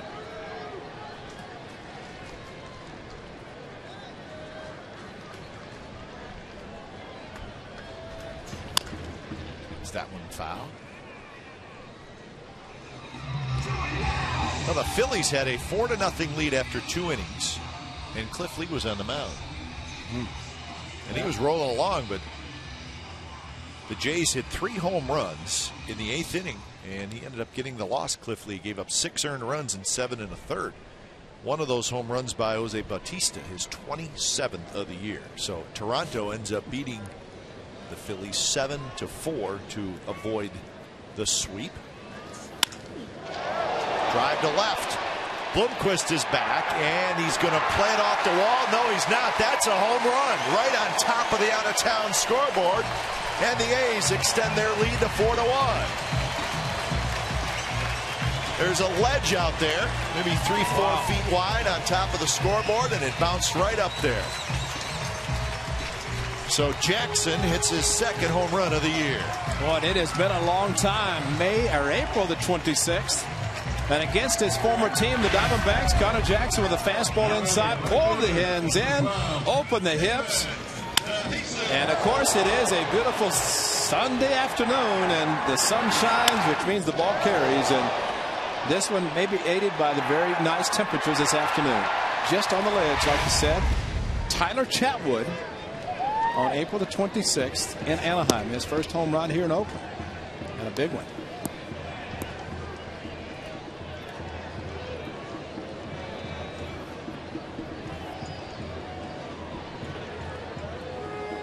That's 44 home runs for the A's. You got it. First of the series. How many does Bautista have? 27. Just above the out-of-town scoreboard, and there's the signal. Nice sign.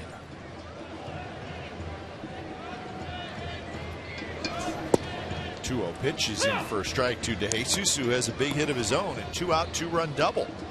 Gave the A's the lead in the 4th inning.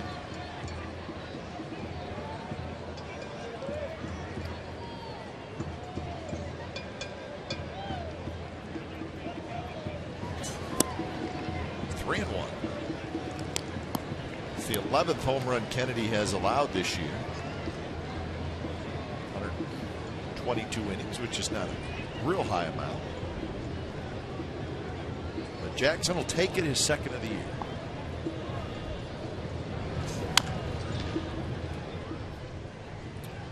Did you notice how there's players wearing the eye black to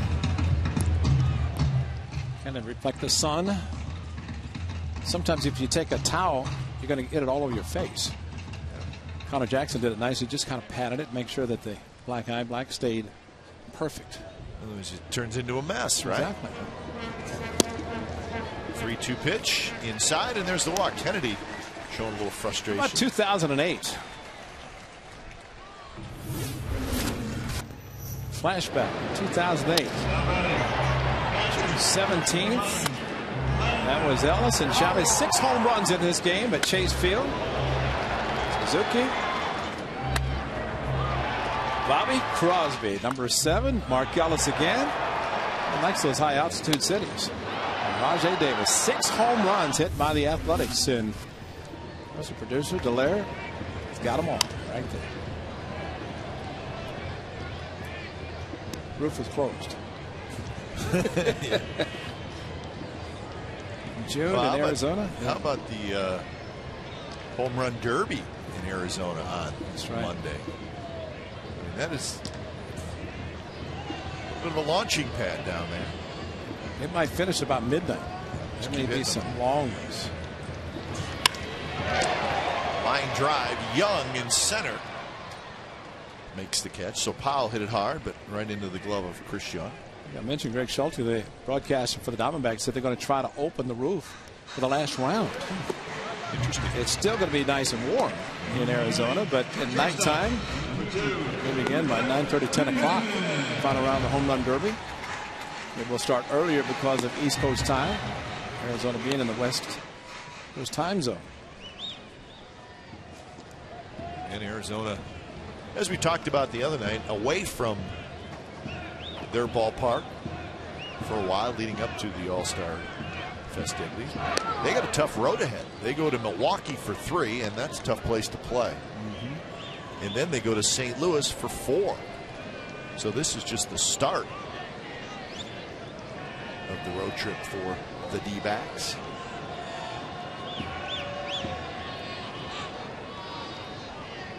Ball out on the field in right field, coming out of the bullpen.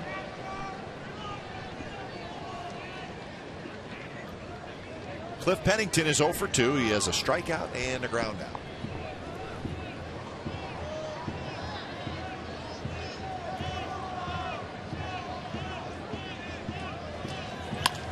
And there's a shot right center field. That's a base hit. That will allow DeJesus to get around to third, and the A's have first and third. Well, they have figured out Ian Kennedy.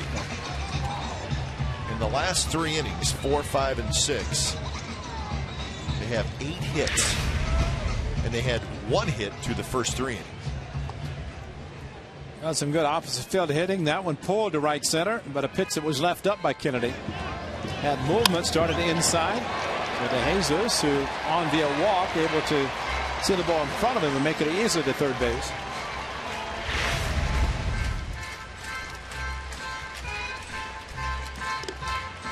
So another runner in scoring position for the leadoff man, Jemile Weeks.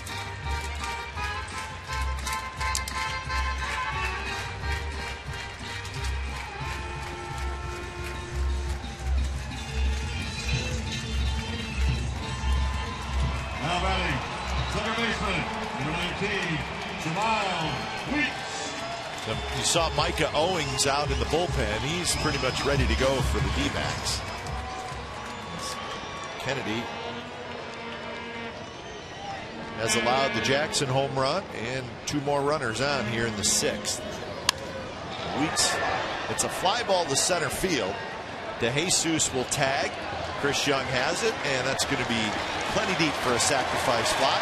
Weeks does his job, and it's 5-1.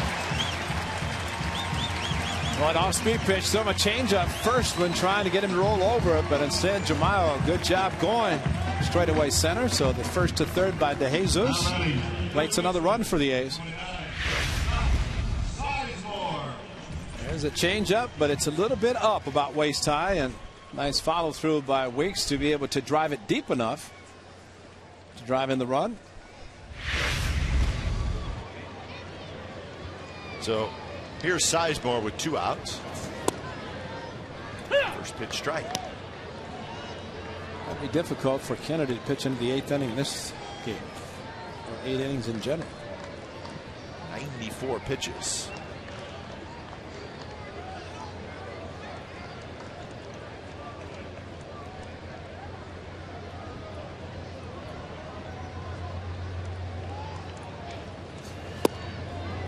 There's the changeup. He's got a good changeup, but it just has not been really placed very well today.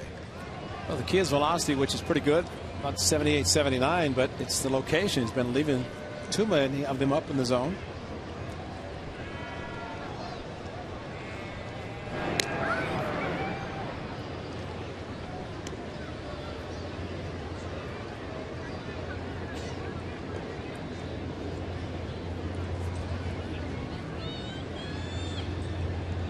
Outfield straightaway for Sizemore, who has a single and a double. Also has hit a fly ball to right field. So he has had a very good series. 2 for 3 today. He is now 6 for 11 in this series.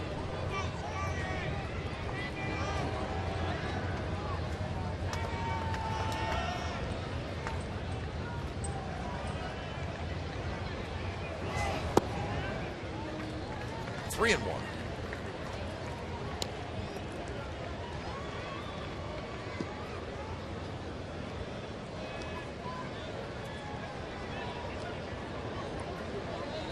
Mariners still leading the Padres 3-1 in the 7th inning.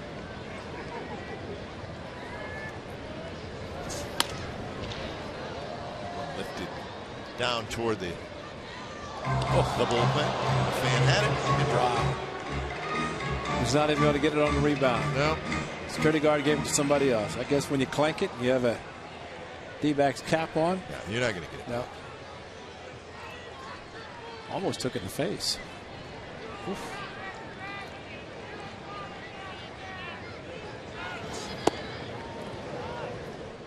So the 3-2 pitch. I guess not. I thought it was 3-2. Too. Now the D-backs fan might have hit his hands, then off his cap onto the field.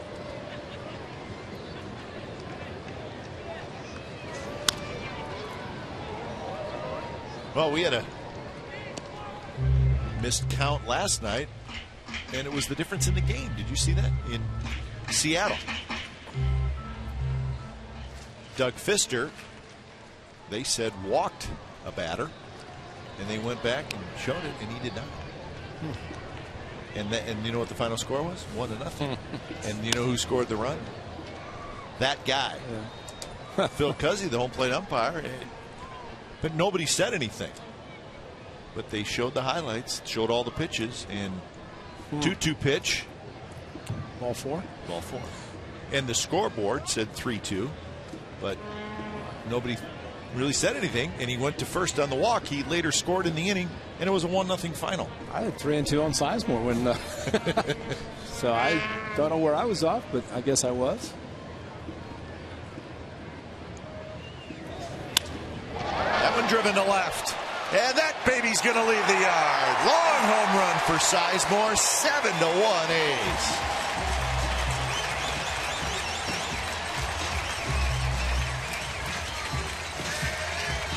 I guess he wanted to hit. Didn't want to walk.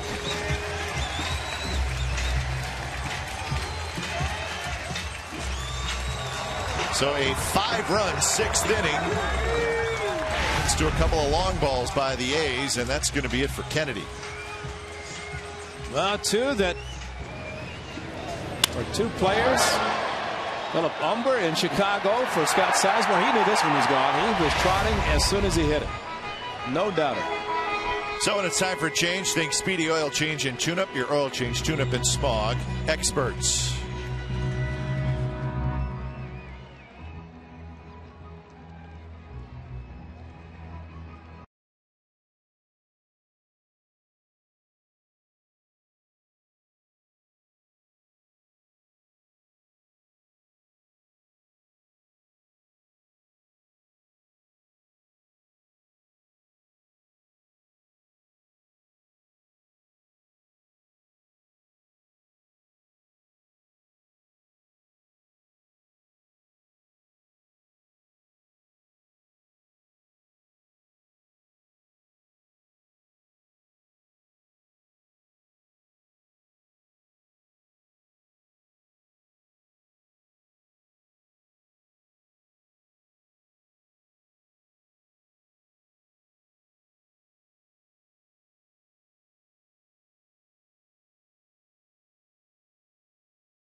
early in this game, but then things just fell apart. And the A's have scored 5 here in the 6th to knock him out.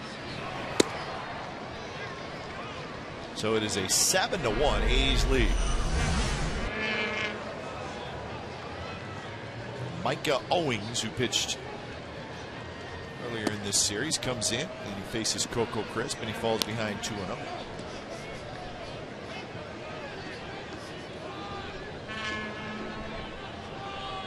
Crisp with a walk, a single, and a run scored. He's also popped out to the shortstop. Well, Chris Carter has to be very happy. This inning started with his base hit. 2-1 lead at the time for the A's. And Kennedy trying to stay in the game. Carter started it, 2 home runs, and 5 runs later he's out. Tough outing for him, just 5 2/3 the 7 earnings. High fly ball to center field. And that is out number 3. Big inning for the A's. A home run by Jackson.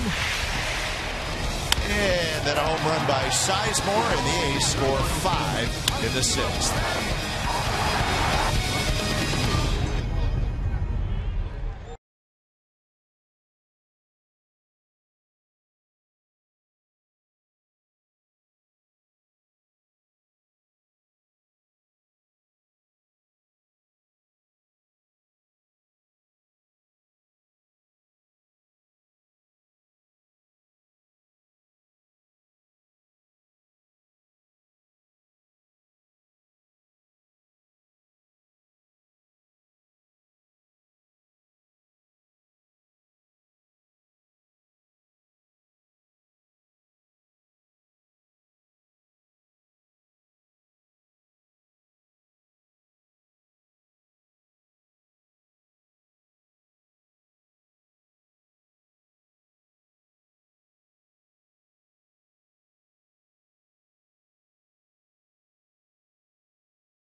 McDonald's, May 24th of 2009, right here at the Coliseum. That is Landon Powell's first Major League home run, and it came against these Diamondbacks off of John Garland. Again, there's May 24th of 2009, first home run in the career of Landon Powell.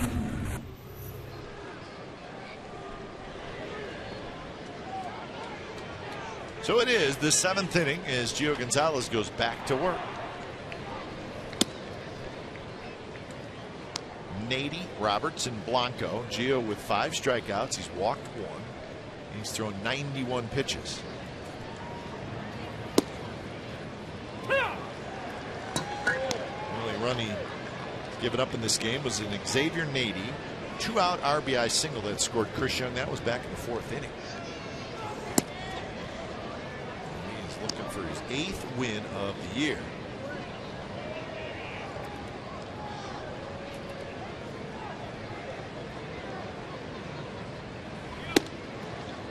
Fastball, but a bit inside. So 3-1 to Nady.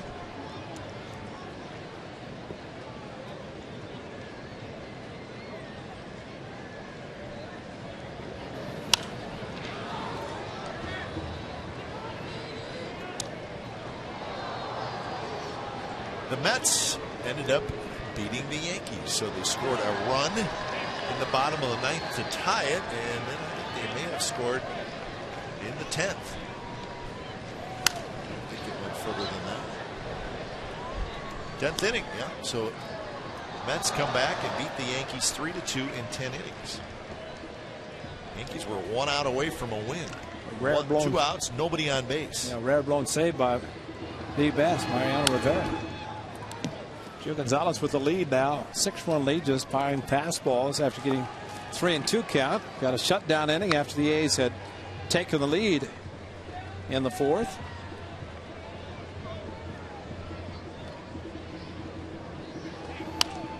Another foul ball.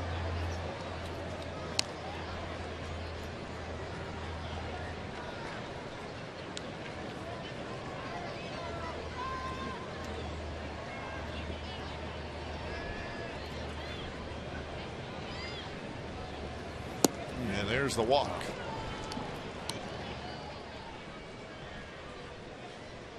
Jason Giambi, who was with the club on that same day. Dan Herron pitching for the Diamondbacks in the G-Man. Home run number 400 for Jason Giambi, back wearing the familiar number 16. Jack Cuss, one of the standing dugouters. Nomar Garcia Parr. A lot of players come and go, even since 2008. Yep. Wow.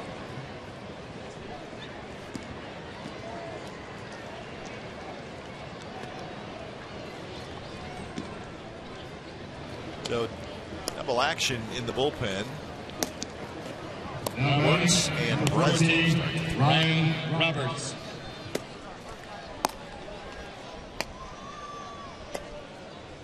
So here's Ryan Roberts, who's 0 for 2, and he takes the fastball first strike.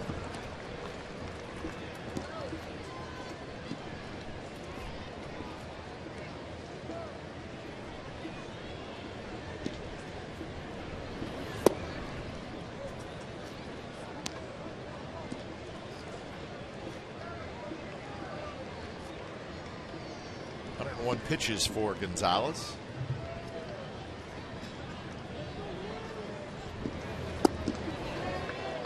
Roberts tries to check, and he goes around. It's Eric Cooper at first base.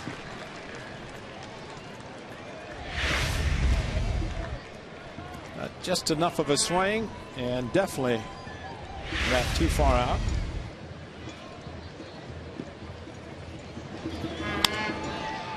Shot, and it's just foul. Very close.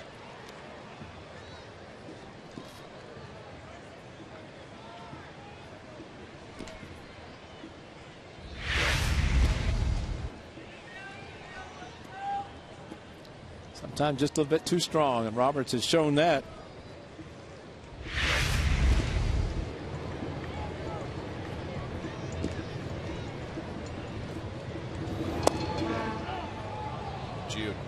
Trying to plant that fastball on the inside corner.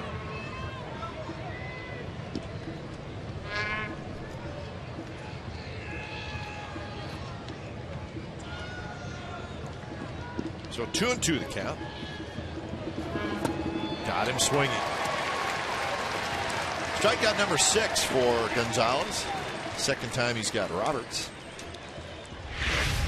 Oh, and back to the hard curveball. This one a good one, and maybe this will help him because that's the pitch that he wanted to throw to Xavier Nady back in just the run-scoring inning in the fourth. Left it up a little much, too much, and resulted in a base hit up the middle.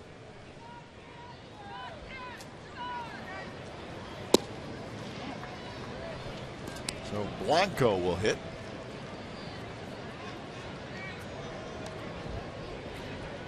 Blanco has a base hit and a ground out.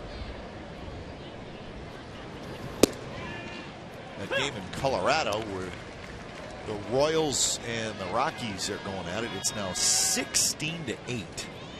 The Royals lead going to the bottom of the 8th inning. Blanco skies one. Everybody's fighting the sun again. Pennington staggers a bit, but he hangs in there and he makes the catch. Sizemore, I'm not sure he saw it right off the bat. Didn't look like it anyways. It's a very tough sun, especially on the left side of the infield and left fielder. Hideki Matsui in left field. At least to this point, he might come out for defense.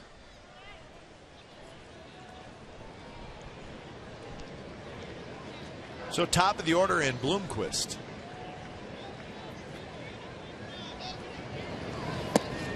But in that Royals-Rockies game, Carlos Gonzalez crashed into the center field wall.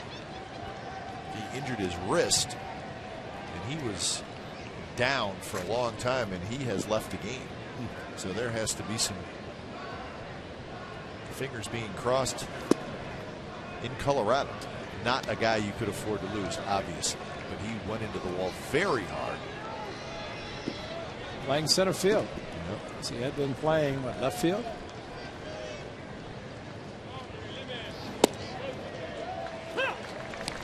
Hey, this will probably be Gio's last inning, and I think Bob Millen would like to see him just finish it. He has a couple of guys up, but 112 pitches, still throwing very, very hard.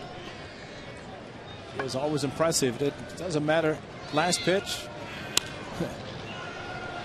only 93. Pitch number 113. And in a good spot, too. Yep.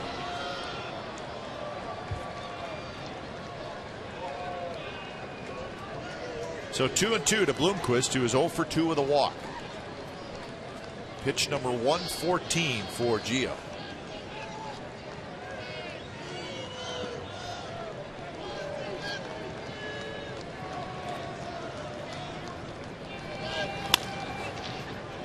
Weeks ranging far to his left, spins, and they didn't get him. Bloomquist is very fast. So the inning will continue. Well, just too far to range on the curveball, and unfortunately for Jamal, could not get a lot on the throw as he spun to make the throw. 1, 2, 3, 4, and then off balance throw, and a good call by the first base umpire Eric Cooper, as it was correct. 2 on, 2 out for Kelly Johnson. Fastball, swing and a miss, 94 miles an hour.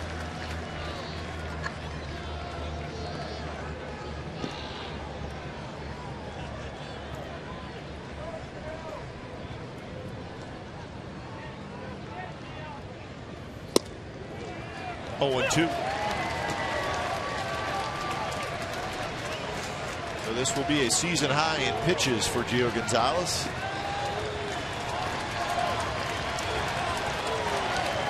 He's ready.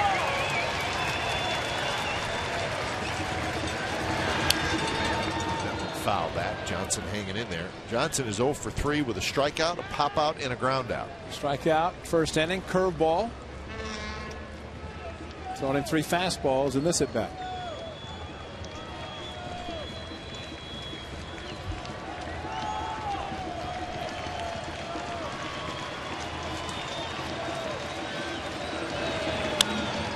That one, curveball, is grounded foul.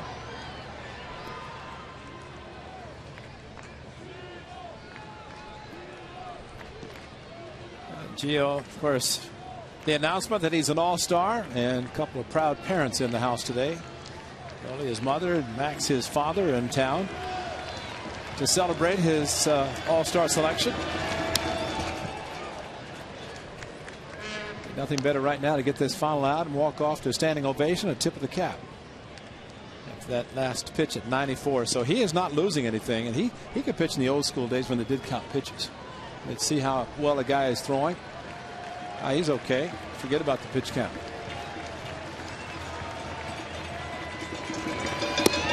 There it is. 95 miles an hour. Not a bad way to finish it. 120th pitch, and it was 95, and it's a strikeout. Gio Gonzalez, an all-star performance this afternoon as he leaves to a standing ovation.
And Powell, what a great performance by Gonzalez. Matsui swings at the first pitch from Owings, and he hits a little pop-up to the shortstop. So that's out number 1 here in the bottom of the 7th inning. The A's with a 7-1 lead over Arizona. A new career high in pitches, 119. Struck out 7 in just the 1 run. So the ERA will go down, and he's closing in on his 8th win of the year.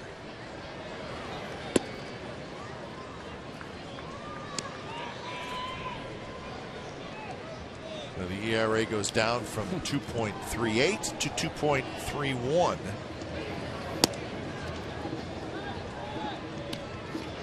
So Gio was 4th, and now he's 3rd. If you slide ahead of Justin Verlander, that's good. Verlander, maybe the best pitcher in the American League this year. And that's saying something, because there's a lot of great pitchers in both leagues. The way he's going, Gio got a chance to win 21 of these years if he can get consistent run support.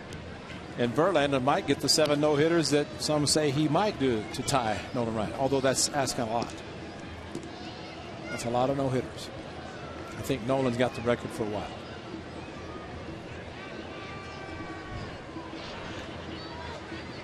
Two and 2 to Chris Carter, who singled and scored in the 6th inning. He's 1 for 3.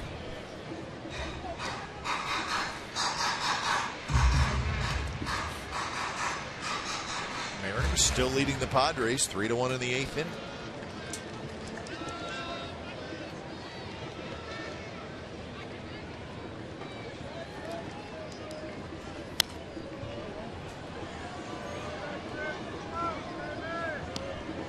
So when that game is over, the Mariners will fly to the Bay Area and get ready for the day game tomorrow.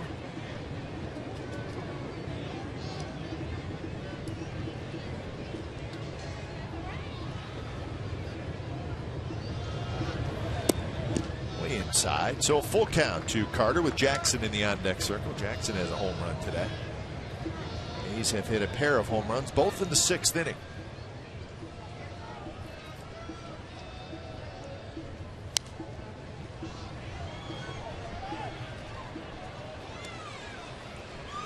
A's with 10 hits in the game. The Diamondbacks with just 5. It's nice that the A's, who hit 2 home runs on Thursday, it's the final day of the month of June, did not wait another 30 days to hit 2 in a game. They did it this afternoon. 3rd game after they did it. Maybe that's going to be a sign for the remainder of the season. They start hitting the long ball. Carter called out on strikes. Our $2 Wednesdays are back every Wednesday this season. You can get a Plaza Level, Plaza Outfield, or Plaza Reserve ticket for just $2. Take advantage of this offer during some of the biggest matchups of the year with the Angels, Rangers, and more. Get tickets for all Bart $2 Wednesdays at the Coliseum box office by phone 877-493-BALL. And to order online, visit OaklandAthletics.com. Tuesday tonight, free parking by Chevy. Wednesday, Bart $2 tickets. And is next week against the Mariners.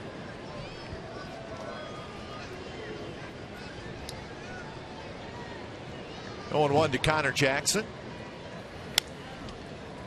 See who got designated for assignment today? Juan Rivera. Did he really? Yeah, that was a bit of a surprise. Juan Rivera was with the Blue Jays. Saw him a lot when he was with the Angels.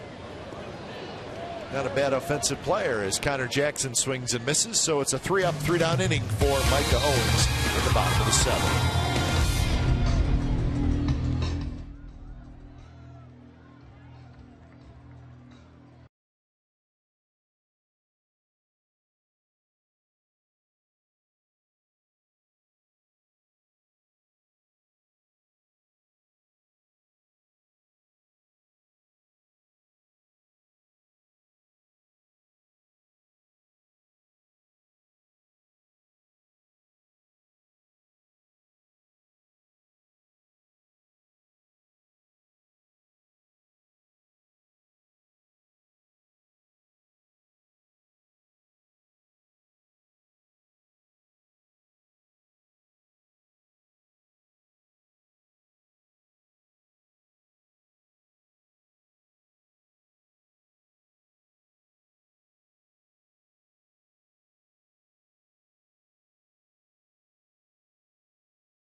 Casino Resort.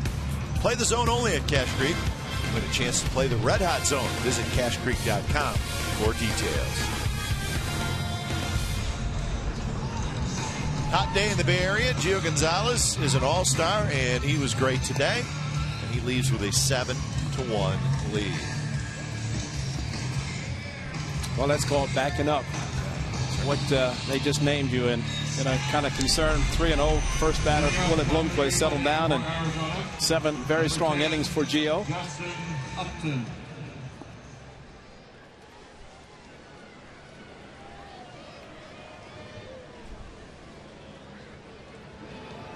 So Michael Wirtz takes over when it's time for a change. Think Speedy Oil Change and Tune-Up. Your oil change, tune-up, and smog experts. And Wirtz faces Upton, Young, and Stephen Drew here in top of the 8th inning.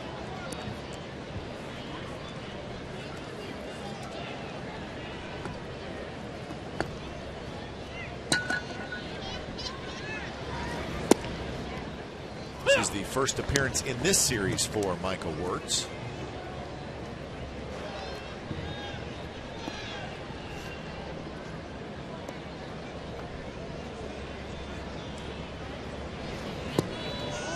Slider, and Upton lays off.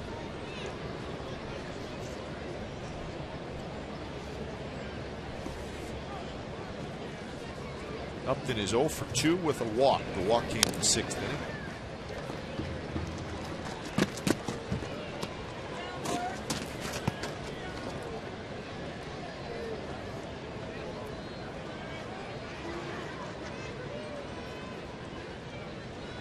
Outfield shaded a little bit toward right center for Upton. And now it's a full count. He does have plenty of power to any part of the ballpark.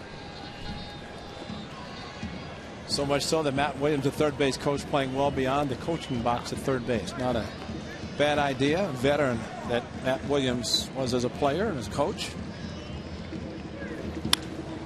And that one's drilled to left. Matsui racing over, can't get it over his head. Rattles around in left field. Upton's going to round second, but he'll stop there. So a leadoff double. Upton has his first hit in this series.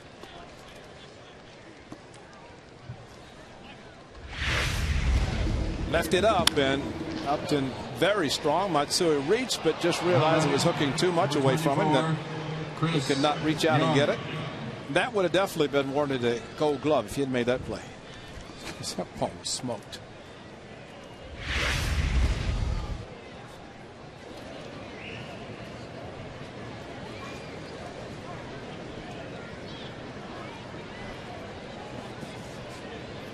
Third double for the Diamondbacks in this game. Inside to Chris Young.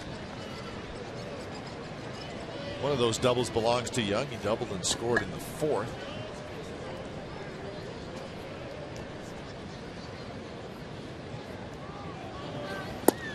Now Brandon League has come into that game in Seattle, the All-Star. He's trying to save it for the Mariners.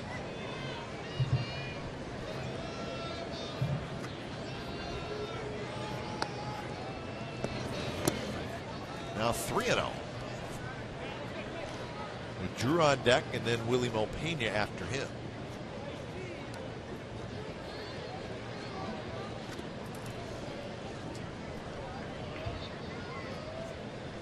You know, they're starting to move around out in the A's bullpen again.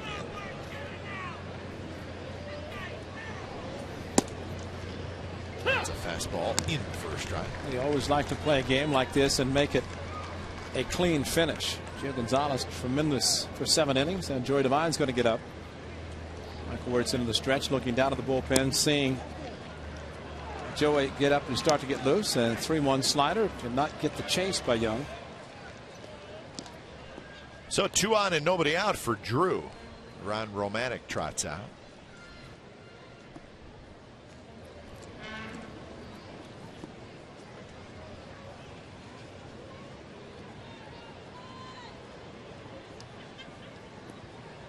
So Devine quickly throwing out in the A's bullpen. simple conversation. 7-1, 6-run lead. Need 6 outs.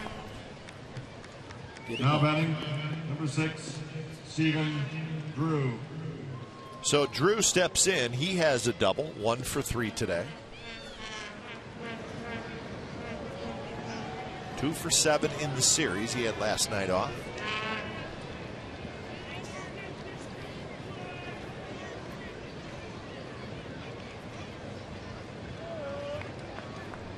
First pitch to Drew in the dirt. Powell backhands it, digs it out.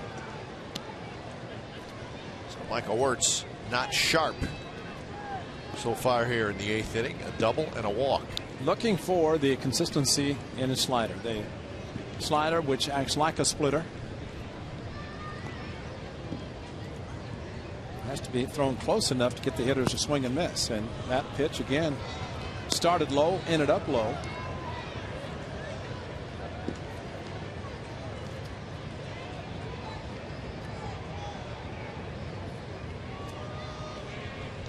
So 2-0.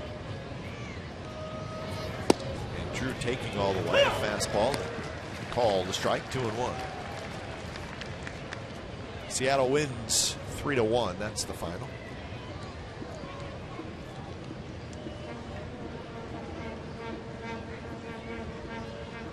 So the Mariners take 2 out of 3 from the Padres. That's the natural rivalry. That is the natural geographical rivalry for the Mariners. The San Diego Padres. Well, they're in the same time zone. That's about it.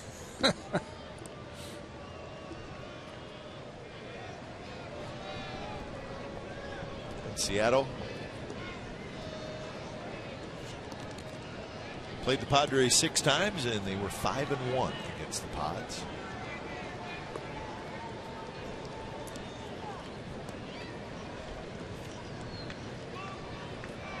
Actually, as I think about it, both those teams will be coming to the Bay Area because the Padres are going to be playing the Giants. Giants and A's will be home at the same time for the next 3 days. That does not happen very often.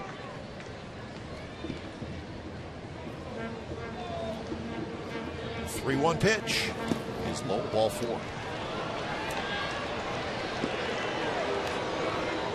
I think Joey Deviner's ready, and Michael Wirtz might not be along. As a matter of fact, it's right now.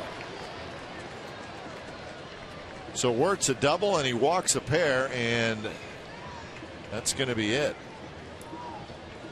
So Joey Devine's going to come in to face Willie Mo Pena.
Is brought to you by Xfinity, home of the most live sports, and by Chevrolet.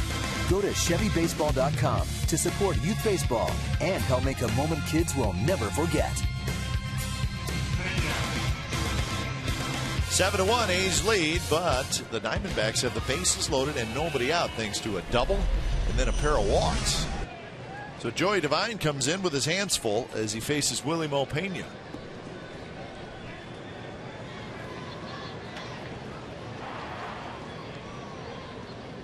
And the first pitch to Pena is fouled straight back, and he had a good swing.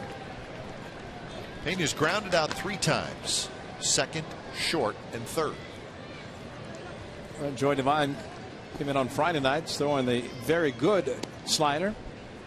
In the 8th inning with a 1-run game, struck out a couple of batters. One of the better pitches is a good slider. Likes to start it outside, breaking away, trying to get the hitters to chase.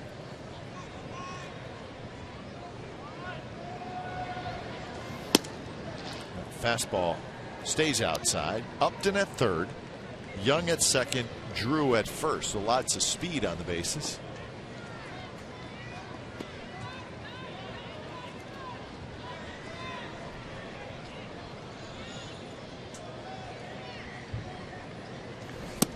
Missed again. 2-1.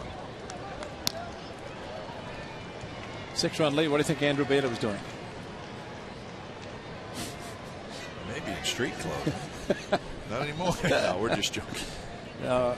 Bader's always down in the bullpen, always ready. But the life of a closer, not knowing what it's going to be. 6-run lead. Don't even think you're going to be in the game. Good bullpen. Pena may have swung at ball 3. So the count even at 2-2. 4 fastballs from Joey Devine, and of course just trying to throw strikes, but as aggressive as Pena has been in this series, and he has swung and missed a slider before. Swing and a miss. Fastball 93 miles an hour. Pena strikes out for out number 1.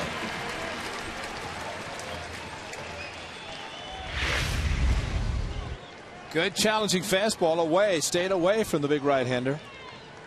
Now batting. And an excellent pitch on a no-stride swing by Pena, just a little bit late with his swing. Matter of fact, a lot late. So here is Xavier Nady, who has driven in the only run for the D-backs today. That slider kind of backed up a little bit as it stays inside. Nady also walked in the 7th inning, so he's been on base a couple of times.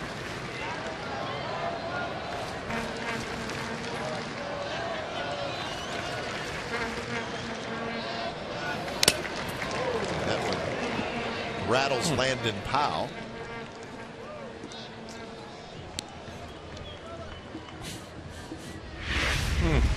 Now this is a shot when it takes your mask off. Oh. Actually broke it. Broke it, yeah. Or at least there's a padding that came out. Yeah, something happened, because you could see the mask come off, and then maybe it's the sun. There's a sun guard, like a sunglasses, that the top of the mask, and I think maybe that's what fell out. Yeah.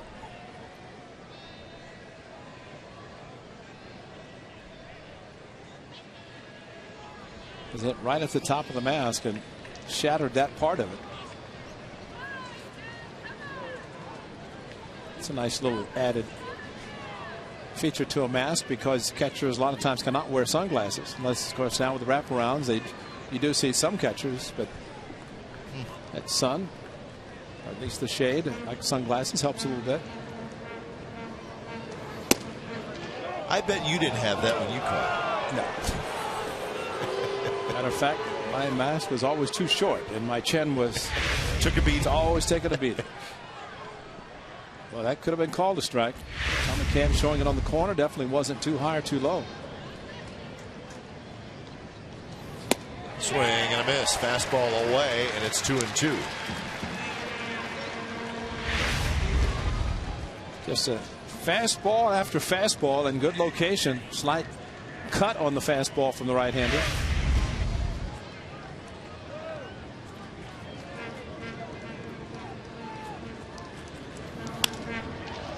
Shallow center. Coco's coming in. He's got it. Upton does not go. Thank you very much.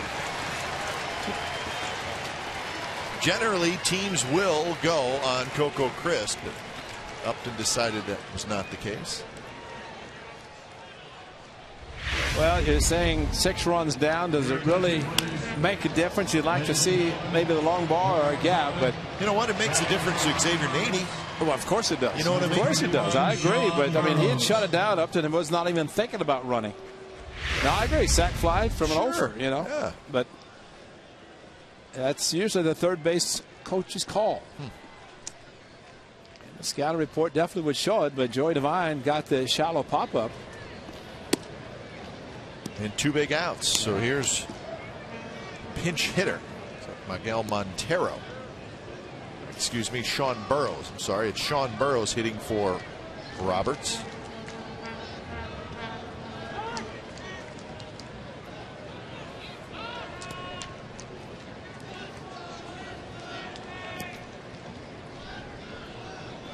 So Burrows hits here in the 8th.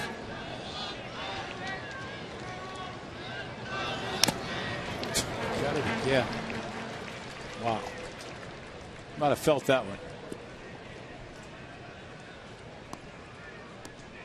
Foul balls into the mask are rare, there's no doubt. But to get it twice in the same inning with it, a couple of batters. Top of the mitt, right off the mask. Landon Powell for sure has a strong neck, because usually a foul ball like that jolts the net back. He's not budged. Helmet, mask, strong neck necessary. Zook saying, hang in there, LP. Did a good job.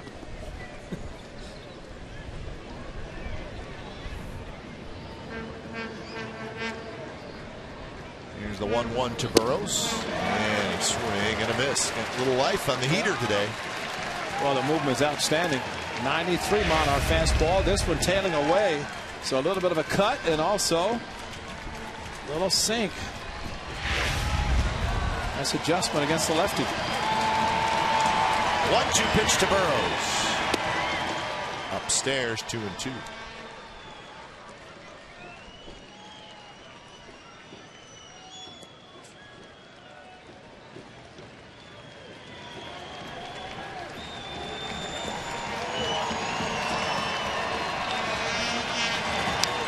Foul back. So good battle here, Devine and Burrows.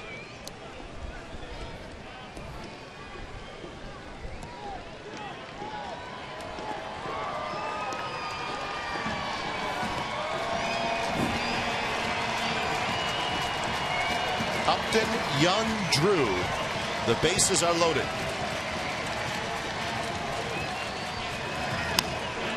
Pop up down the left field line, and that will head into the seats. It's been a challenge for Joey Devine, knowing that he likes to throw a slider. Knows he has an excellent fastball.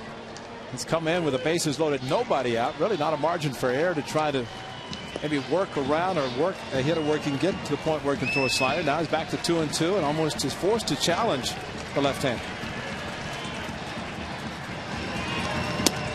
Inside, full count.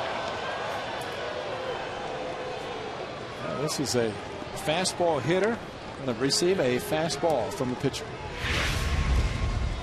Just a matter of the location. And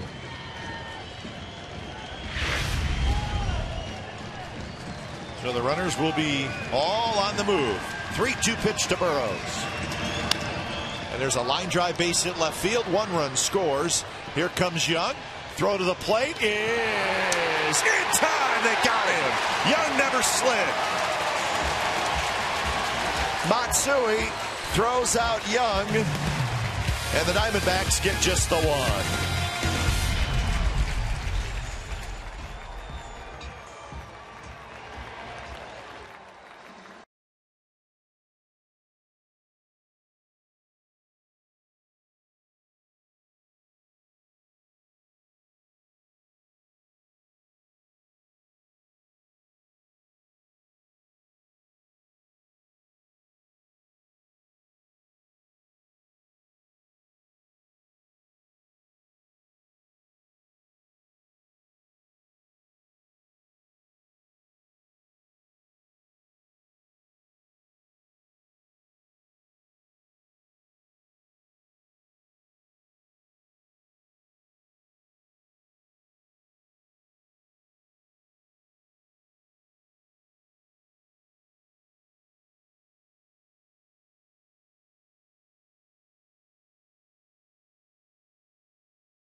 Brought to you by your local Toyota dealers.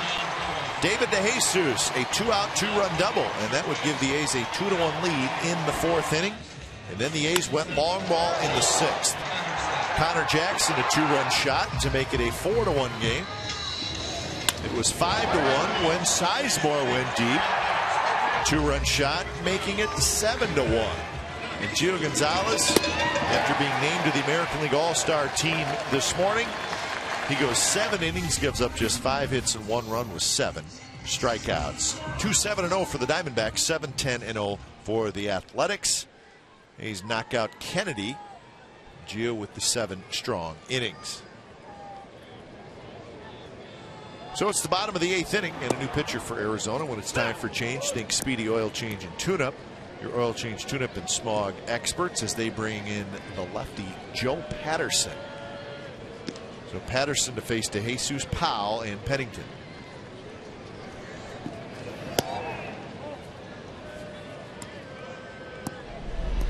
DeJesus, you saw the 2-run double. He also walked and scored in the 6th inning.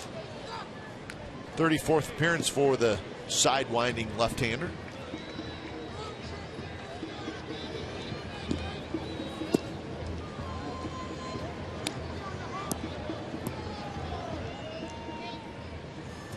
Sean Burroughs pinch hit for Roberts.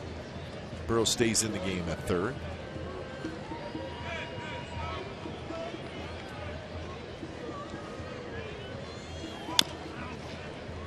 Two now to David DeJesus. We talk about Hideki Matsui, and he's playing in left field. And of course, you might think of it being in the National League parks, but he has played a couple of games here, and he's done an outstanding job in American League parks. What a great throw to end the top half of the inning. Swing and a miss. When you think about it, the runners were moving because it was 3-2 with 2 outs, and I don't think Young thought Matsui was going to make a play. Absolutely not. He's rounding 3rd. Matsui had it as he hit the bag. He's not running fast. No. And Landon Powell catching it and making the quick tag. Matsui played it perfectly. What a great throw. Right on the money. 1 hop to Landon Powell, who caught it, reached back in, got him easily. Upton was telling him to slide. Young said, I didn't think I needed to. He did. At least, worst case, you slide regardless, especially if you're being towed. You just can't assume that with 3-2 and going on the pitch, but ball was hit hard by Burroughs. But Matsui has done nothing to disappoint anybody with his outfield play. Well, he really was not running very hard. No. And watch, you can see Upton telling him to slide. Yeah, right there in the top of your screen, he's telling him. And actually, Young kind of ducked, and there's Upton telling him to slide. Young ducked, maybe thinking he's going to get hit with the baseball. Well, hey, I mean, it's 7-2, but that's a big play. 7-3 with another batter coming up. Well, 7-3, 2 guys on, and another hitter coming up. I mean, with a home run club, and that was Upton in the on deck circle. You took the bat out of his hand. So you're right. Nady hits the fly ball, doesn't score.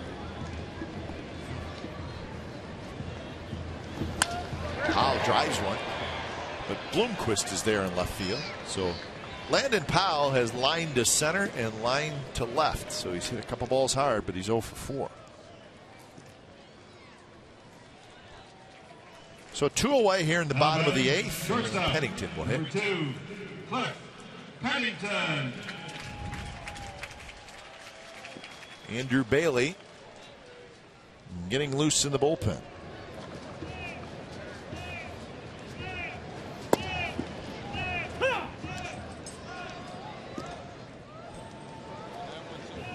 So it won't be a save situation, but Bailey will, looks like he will come in the game. Quick 0-2 to Pennington, who has a single, a ground out, and a pop out. He's 1 for 3. Lofts this one to shallow left. And that will do it. So a 3-up, 3-down inning, and we're headed to the 9th. A's 3 outs away from a series win.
It's the A's with a 7-2 lead over the Diamondbacks.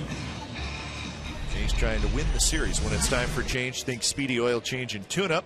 Your oil change, tune-up, and smog experts. As the closer comes in, Andrew Bailey. So not a save situation, obviously. Bailey, who got the save on Friday night, as he faces the pinch hitter Montero, who pops it up. And Weeks is out there, and Weeks makes the catch. Time now for the Fremont Bank plays of the game. Gio Gonzalez named to the All-Star team in the American League. His first. Takes the mound, and he was outstanding. First strikeout was Lundquist, then got Johnson with a curveball. He would end up striking out 7 with a mixture of his great fastballs and curveballs. His final pitch at 95, a strikeout of Johnson in the 7th inning, just blew him away. And so Gio Gonzalez in line for his 8th one of the season, and yes, 47 is an All-Star. Hey, now is that it? Yeah, sound good. No, I'm just trying to think of the song, but that's the All-Star song.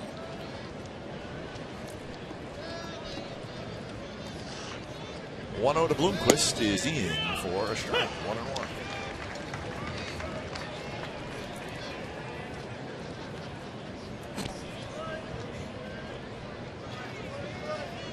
Bloomquist with a walk and a hit. Swing and a miss. 1-2. McCarthy and Pineda tomorrow on the 4th of July. So spend your holiday with us. Absolutely. High fastball, foul back. Come your way at 12:30 with A's pregame live, and then the ball game at 1. Of course, complete A's coverage every night on Sportsnet Central and CSNCalifornia.com. The home of the A's is Comcast Sportsnet California. So McCarthy back off the disabled list to take on the Mariners, who will throw one of the fine rookie pitchers. Bailey grabs it in the air. The big guy. Yes, indeed. Moving around. Nice follow through to the first base side with the ball up the middle, and Lundquist robbed again. Now batting. Slider, put the glove down. Right to the ground. I got it. Perfect. Bailey, nice follow through. Boy, Gio did a good job filling his position. Same with Andrew Bailey here in the 9th.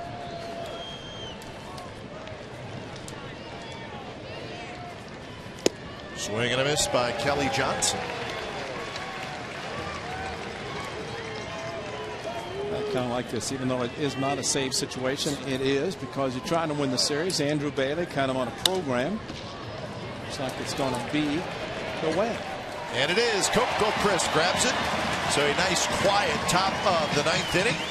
And the A's win it this afternoon, and they win the series 2-1 over the Arizona Diamondbacks. So interleague play is finished for the year, and the A's finish 8-10 against the National League. So 2 out of 3, the A's win it, and they'll get ready for the Seattle Mariners coming into the Coliseum tomorrow. A's 7, Diamondbacks 2 is your final.